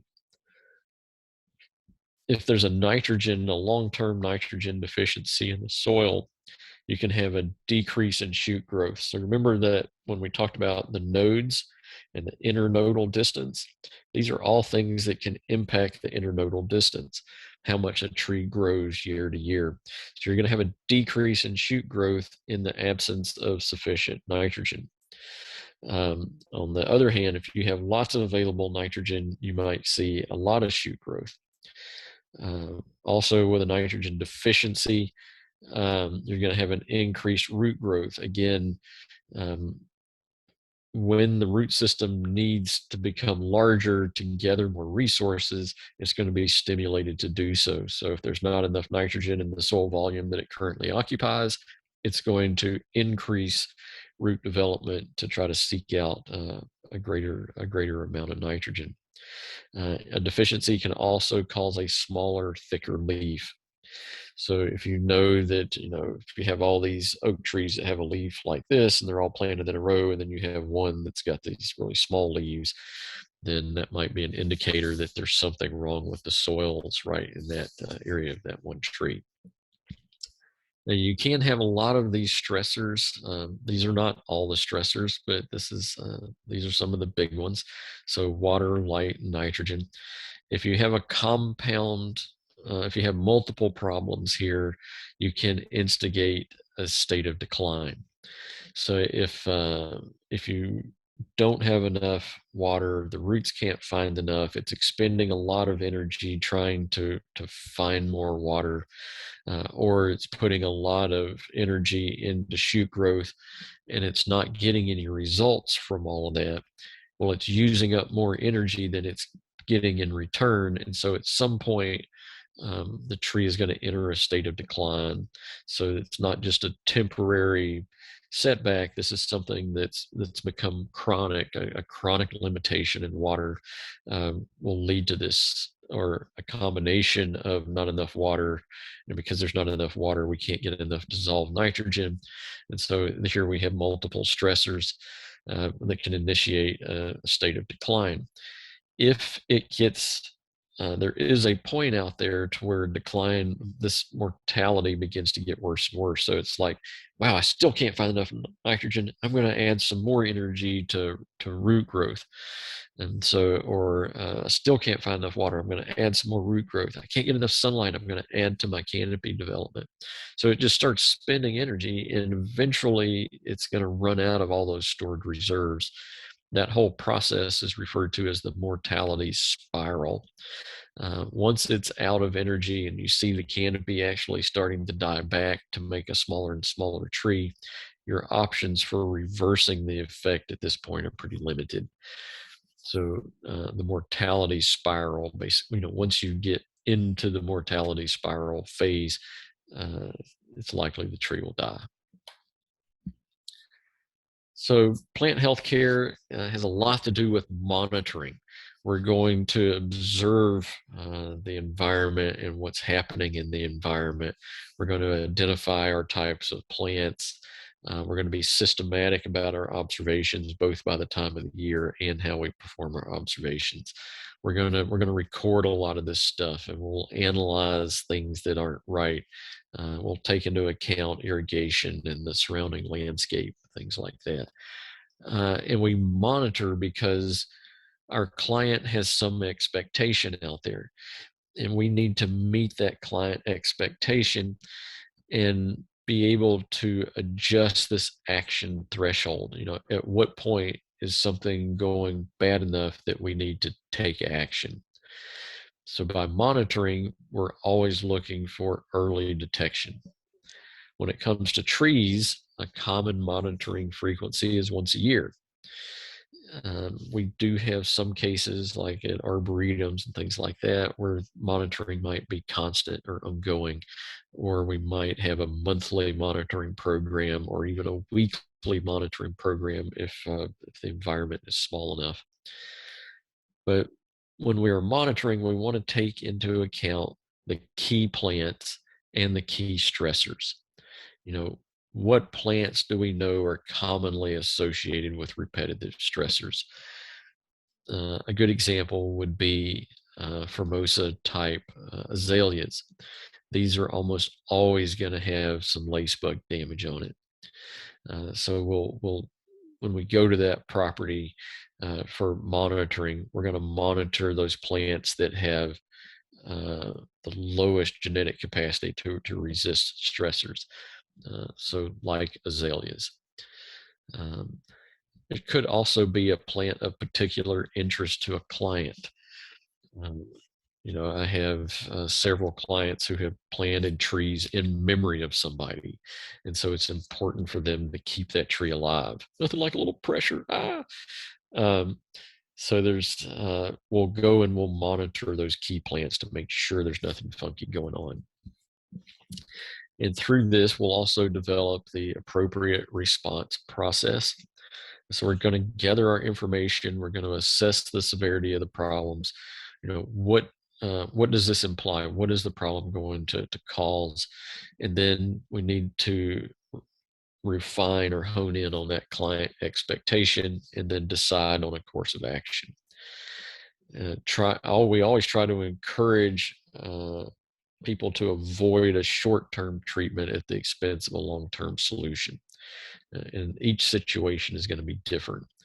So if I have a plant out there that is, suffering from the lack of water, a short-term solution might be to go put a sprinkler on it. A long-term solution would be to either remove that plant and put in something that can handle the naturally available water, or install an irrigation system. Those are two things that I could do to improve the situation. And a client's going to have a big impact on which route to take.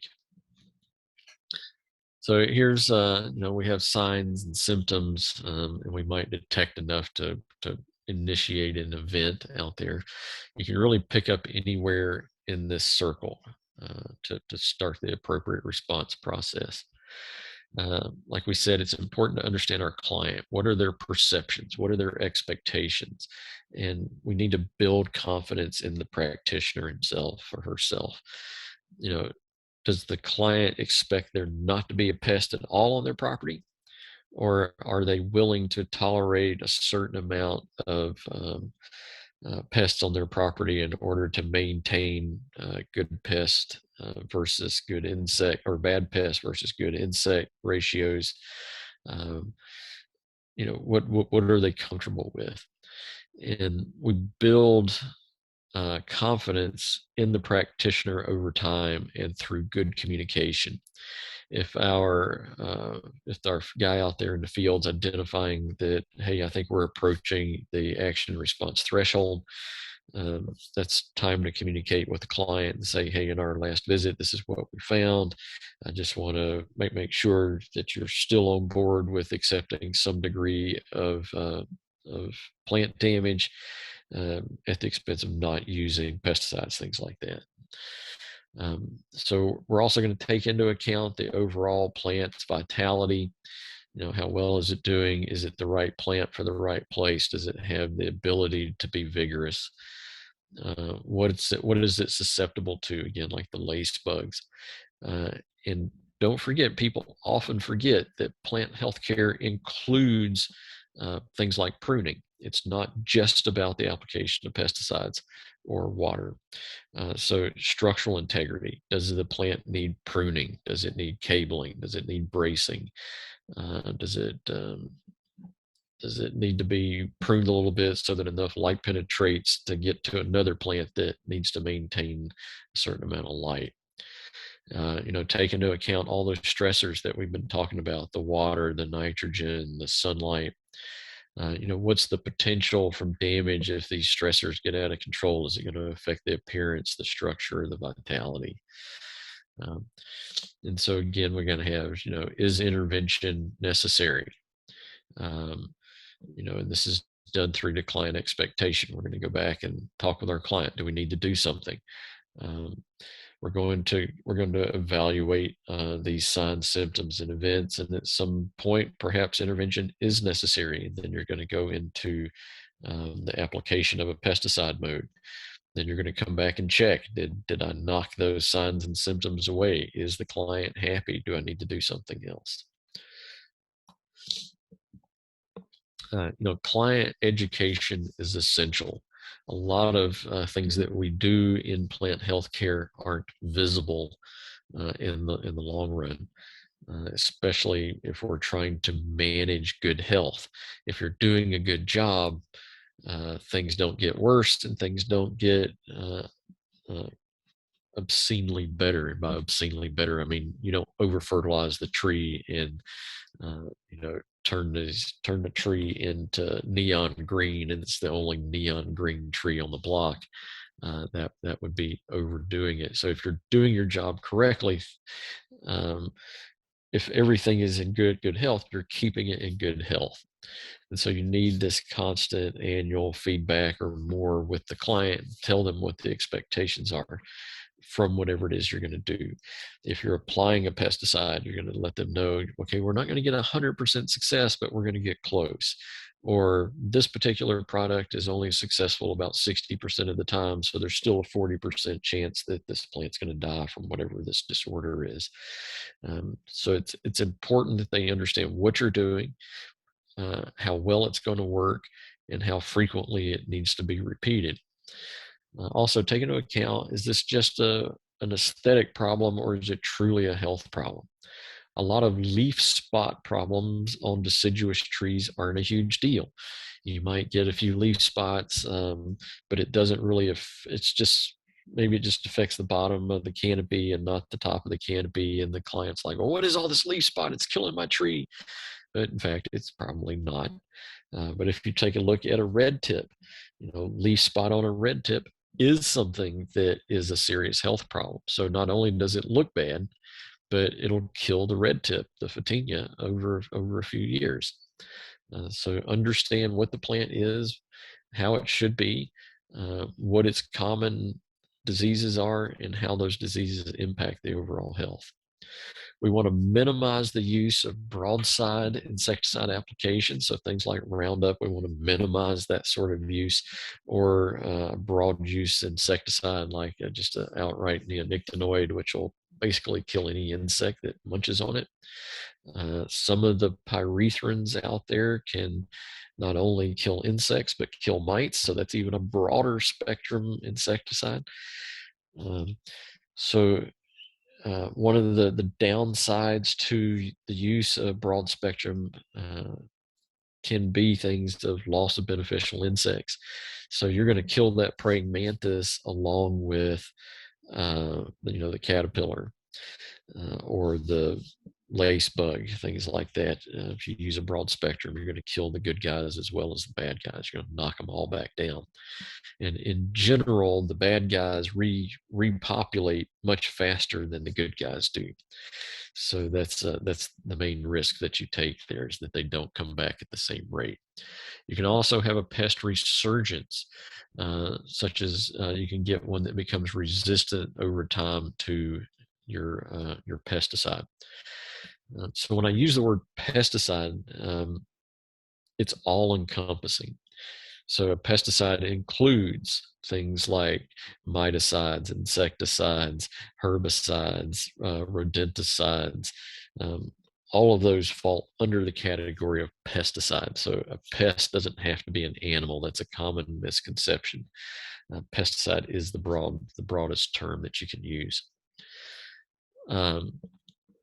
So you can also have a secondary pest outbreak. A good example is leaf miners in boxwood. So a leaf miner is something that gets and eats out all the chlorophyll in between the cuticle and the bottom side of the leaf, and so it mines that out. So you might use something like a neonicotinoid on there. Neonicotinoids do not impact mites, so that won't kill a mite. So there's something about, and we really don't understand it yet, but there's something about that when we kill off all of the insects that are out there that are feeding on that boxwood leaf, well, now that becomes a very susceptible leaf to mite damage. And so that would be a secondary pest outbreak. Now, integrated pest management, IPM. Remember, we talked about plant healthcare and IPM, and now they're very separate entities. So IPM is the use of cultural, mechanical, biological, and chemical control. Well, this all sounds kind of familiar, doesn't it? But here we're looking for a threshold of treatment for a pest population is determined on a cost benefit analysis. This is often used in crops. So if you have 100 acres and you have a couple of square yards that are impacted by a fungus, is it cost effective to go out and treat that little spot of fungus? Or do you not treat it at all because the amount you would spend on labor and chemicals outweighs whatever that volume of crop would have yielded in sellable commodities. But at some point, if you have an acre out of your 100 acres, well, all of a sudden now you're getting into a point where, yeah, this is a good time to go in and treat before my 1 acre of impact becomes 10 acres of impact or more and more and more. So you're weighing that sort of cost benefit. This still will minimize the adverse ecological impact if you intervene at the right time and for the right amount of money. So plant healthcare, again, injury tolerance can be influenced by the plant's phenology. So phenology is it happens at a certain time of the year. So you have flowering happens in the springtime, leaf drop happens in the fall. So this is the phenology, the phenological cycle that a tree goes through. So if you injure a tree in the middle of the winter, that fourth wall of the Kodet model is going to be much slower to respond than if that tree was, say, injured in mid-spring, when all the tissue's actively growing, it's growing wide open, it's dumping all of that, all the growth hormones out there. So if you injure a tree in the spring, it's much more likely to develop a good fourth wall in a hurry. So that would be an example of injury tolerance based on phenology. Pest development may be affected by seasonal climate warming. The time, so there's an insect, the insect lives its life, it lays an egg, and then that egg then goes on to the next season or to the next week, depending on what insect it is. So, but almost all the insects in our climate have a dormancy period, or a period when the eggs will carry over to the next year. And those eggs emerge at a certain temperature, accumulation of temperature. So if you're not familiar with growth degree days, I encourage you to look them up. A growth degree day is, they're printed, so there are books out there that say what's going to happen on a certain growth degree day. So growth degree days, when I worked out in Colorado for a while, and in Denver area, growth degree days were very easy to calculate. They accumulated over time, and so you could in fact say, if you're really good, I wasn't this good, but if you're really good, you could actually get down to the hour at which a pest would begin to emerge. So I worked for a plant pathologist out there, um, Steve Geist, who's one of the big guys in the pathology industry out there. He said, Rob, I think today about 1 o'clock, the leafhoppers are going to come out on all the locusts. And I looked at him and, yeah, right. Sure, Steve.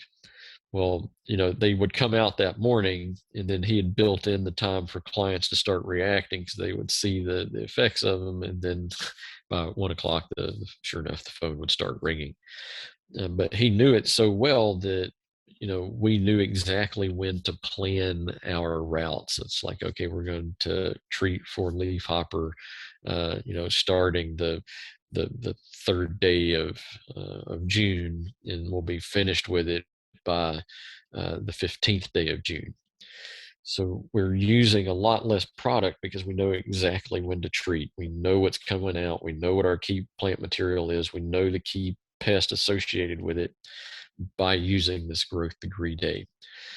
So again, I encourage you to look up a growth degree day. Uh, the growth degree days sort of end when the average temperature drops below 50 degrees, or the accumulation outside is lower than 50 degrees. And then the way you calculate it is you take your daily high temperature, add it to your daily low temperature, divide by 2, and then subtract 50. And that gives you some number. And then you add each one of those numbers together with the previous day's number. And so by like the end of the growth degree day, you might have a growth degree day number in the thousands or tens of thousands. So there'll be some pest that comes out on growth degree day number 1155. Just as an example, that's how specific it can get. So in Georgia, the growth degree day model is a little trickier, because it varies a lot from, say, even Athens to Atlanta, or Alpharetta to the south side of Atlanta. That could be different. So you would have to have degree monitoring stations located in your primary service areas to be able to identify the exact growth degree day. Like I said, in Denver, it didn't matter where you were in Denver, the growth degree day model was pretty accurate all over the city. You can also look for pests by recording whatever, not only using the growth degree day models, but you can also set up traps. You can actually monitor certain traps. So if you know a certain pest is in the area, you can put out a pheromone trap that would attract that pest. And then every few days you start going and looking to see if you're trapping that pest in. And then once you see more than one, if you start seeing 3, 4, 5 show up every day, well, then you know it's time to treat. Plant healthcare is always easier. It's always easier to prevent a problem than it is to go back and fix a problem. So focus on prevention. focus on having the right tree in the right place, creating the right environment, creating the right pruning schedules, all those sorts of things. Think about it from a design standpoint, and then you're going to have very little to do. So it kind of works you out of a job, right? But there's always people out there that do it wrong. So trust me, you never run out of work to do. Um, you want to suppress a pest population rather than destroy a pest population. So if you have say a hedgerow of something, and you have one section is being attacked by spider mites, but the whole hedgerow is not, well, just treat the smaller area, because you're still going to have good mites and bad mites in the unimpacted area, but those are in balance currently. So just treat the area that's out of balance, and then that way you have plenty of good pests and to come back in and repopulate that area. So just suppress the population, not wipe it off of the whole property. If you have, say, fire blight in your trees, plant, it's better to cut down that crabapple that gets destroyed by fire blight every year. It's better to cut that down and replace it with a variety that's very resistant to fire blight. That way you don't have to go in there and treat it with antibiotics every single year to keep it alive. Good sanitization. Good sanitation is an excellent strategy. This comes into play when pruning. Here in Central Texas, oak wilt is a very, very huge issue, and it's spread by a beetle called the midadulid beetle. And when you prune off a branch, that midadulid beetle goes and drinks the sap out of that wound. So that is one area where you might use a wound dressing to seal that pruning cut off for at least 2 weeks until the tree stops forcing sap out into that pruning cut. So that's a way to sanitize that cut for a short period of time. There are other diseases such as fire blight that can be transferred on your pruning tools. So by spraying your pruning tools down with Lysol and letting them sit long enough to kill off the bacteria, or you can dip them in alcohol and burn it off. That's another way to sanitize your pruning equipment. There are other diseases out there that you might have to spray the wounds with Lysol to prevent the transfer from the atmosphere into the pruning cut. You want to avoid overhead irrigation. Overhead irrigation keeps the leaves very wet and can encourage fungal disorders. Here where our average humidity is in the 40s, it's not as big a deal here as it is in Atlanta, where your average is up in the 60s. There's so much moisture, so many fungal problems that you don't want to add to that. You want to make sure that you're applying proper mulching to retain soil moisture and reduce soil temperatures, or keep the soil temperatures buffered. Proper mulching means not too deep and don't use the wrong kind. Remember, there's what we call mulch, and then there's aged mulch. We always want to use aged mulches that have gone through that process of denitrification, that have gone through that heat cycle that it takes, that it's produced from mulching. So you want to make sure and use the right kind of mulch. Check for supplemental watering. We use a device that can actually measure the pressure in the soil, turgor pressure. So it's a probe with a little ceramic tip on it and a column of water, and you put it in under a vacuum. And so you're using this vacuum to pull this column of water halfway up the tube.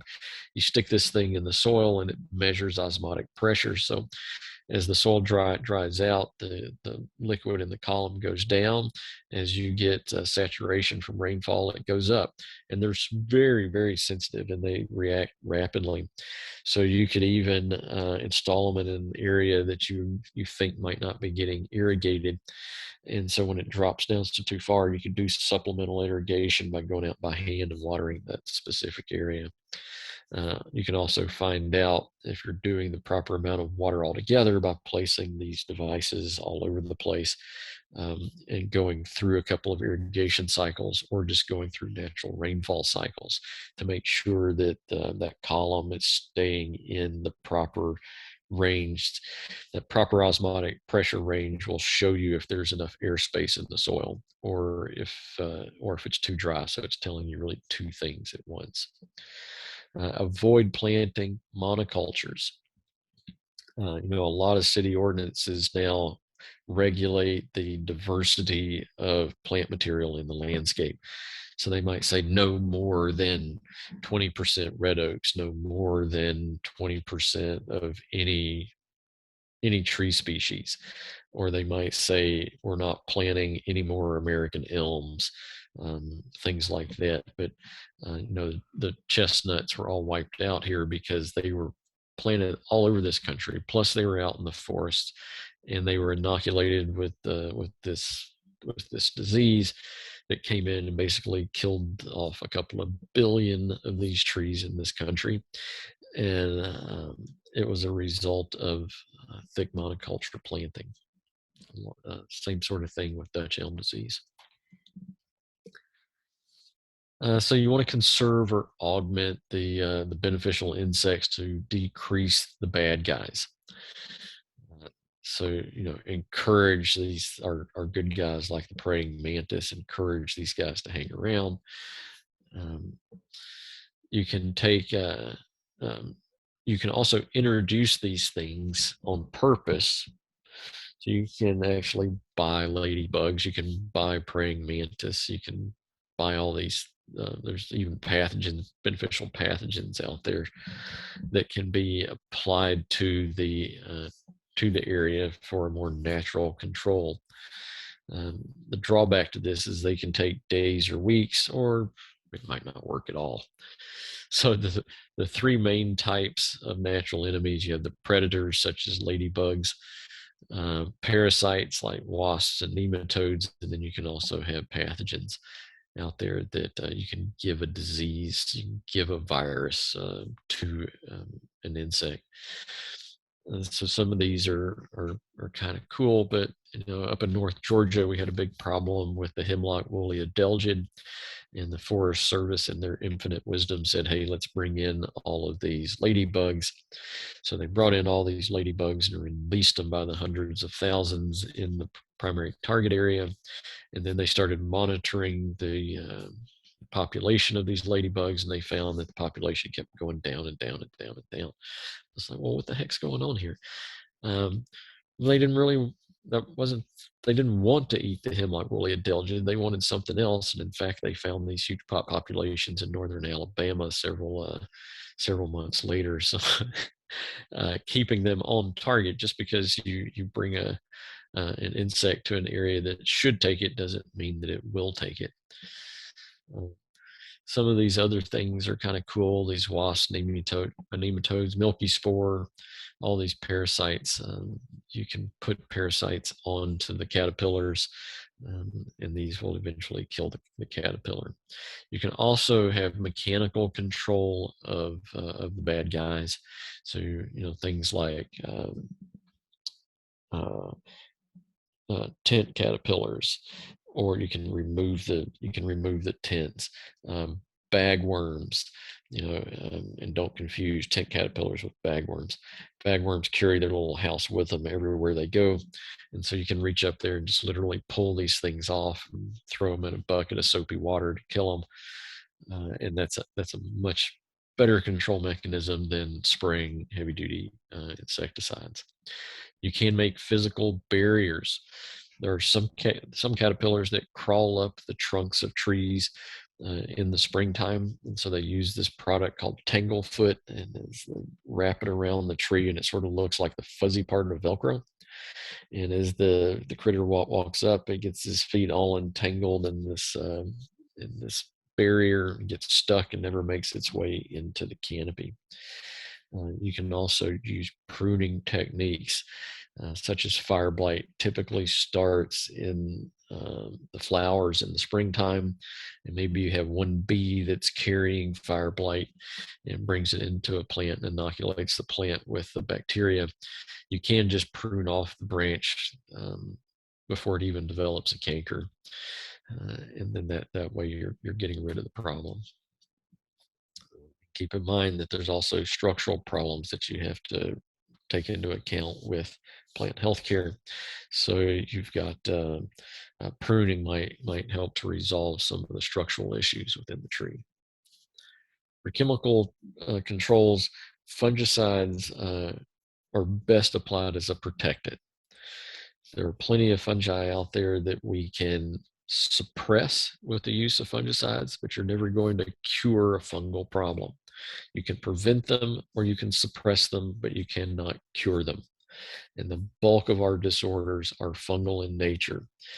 So if you have a resistant plant, use that. If you don't have the pest there, but it's in the neighborhood, you might want to start. You might want to start a fungicide program before you actually need it, and use it as a protectant.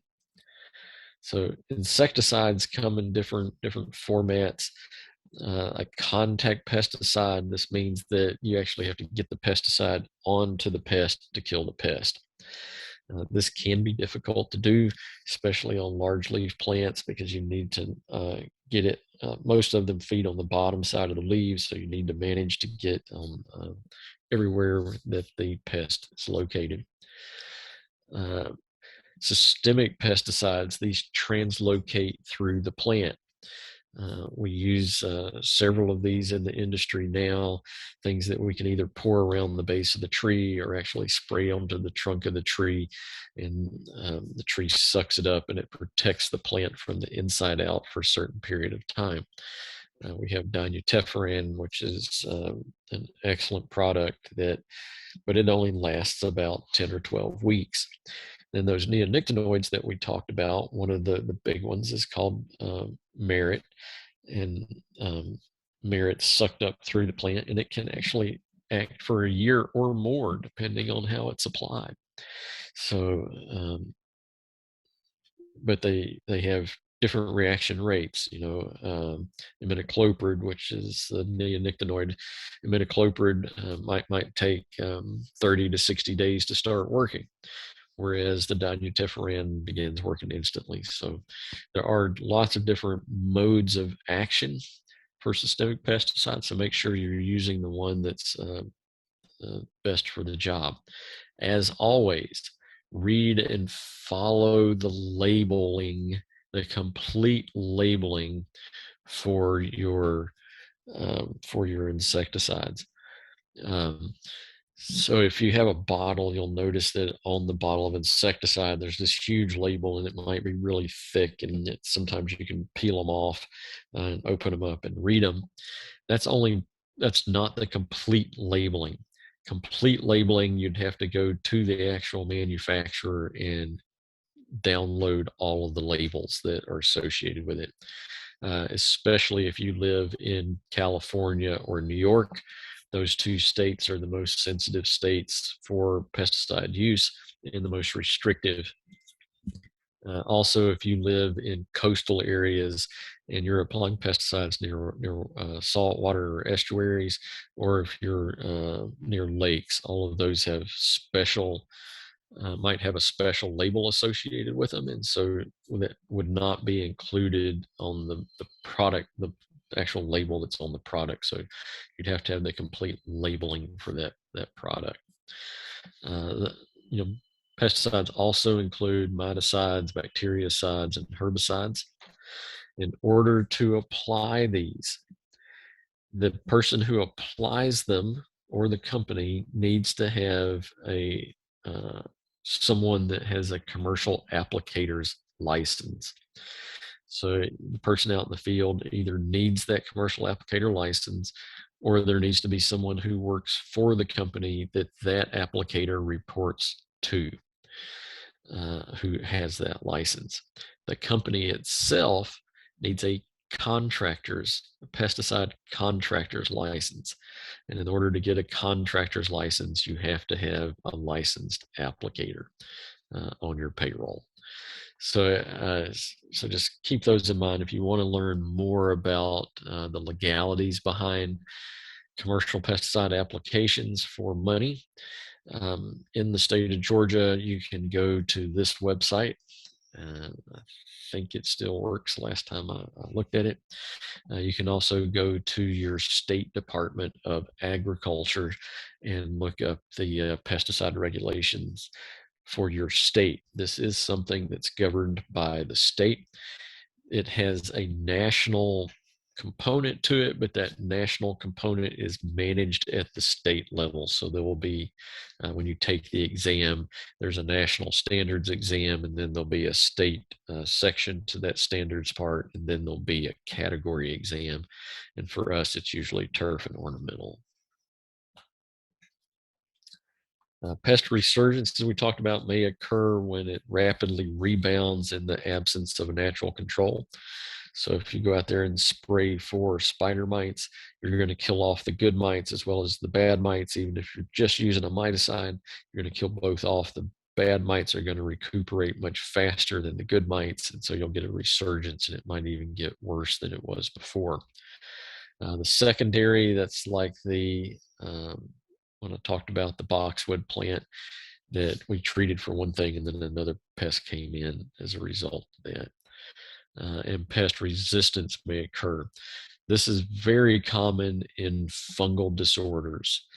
So there are classes of fungicides, and so you want to rotate your class of fungicide every year so that where you're applying it doesn't develop a resistance to the fungicide that you're using. And this happens more than you think. People get very comfortable with using and purchasing one type of fungicide.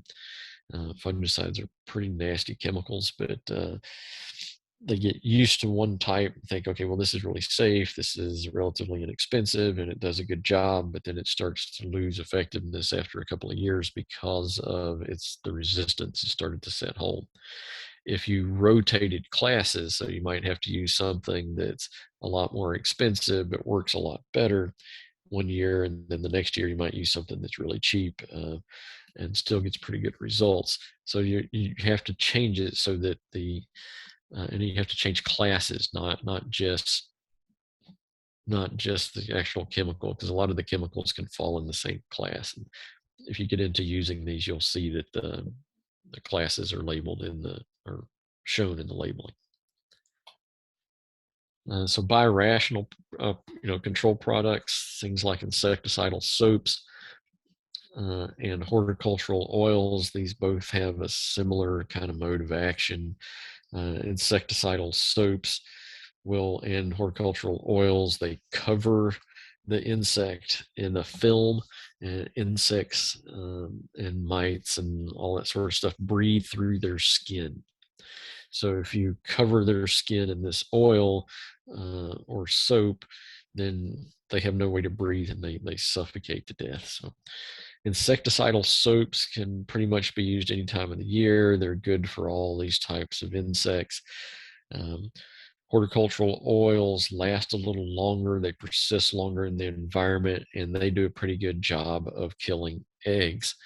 Insecticidal soaps aren't the best at killing spider mite eggs or aphid eggs. So if you switch to something like a horticultural oil and you're using it in the dormant season, so often horticultural oils are referred to as dormant oil, because when you put an oil on something and the sunlight hits it, the oil can magnify it and you can actually burn plant material, which would make it phytotoxic. So you'd have to use the right product. So there is a thinner version that's for use in the summer. But when they say summer, this means like Minnesota summer. It does not mean like Georgia summer. So there is a period in Atlanta or here in Central Texas where we could not use horticultural oils just because the temperatures are so high. Botanical pesticides, neem, pyrethrins, and rotinones, these things are naturally occurring and can do a pretty good job. But again, they are pesticides. Insect growth regulators, these are things that You you know insects go through these instars where they get larger and larger, and they have to break out of their old skin and get a little bigger before it hardens, before their new skin hardens off. Then they have to keep doing that every so many weeks. So there is, and that's triggered by a mechanism in the insect that says, okay, it's time to molt, and it triggers this chemical, and then the chemical allows their the molting process to occur.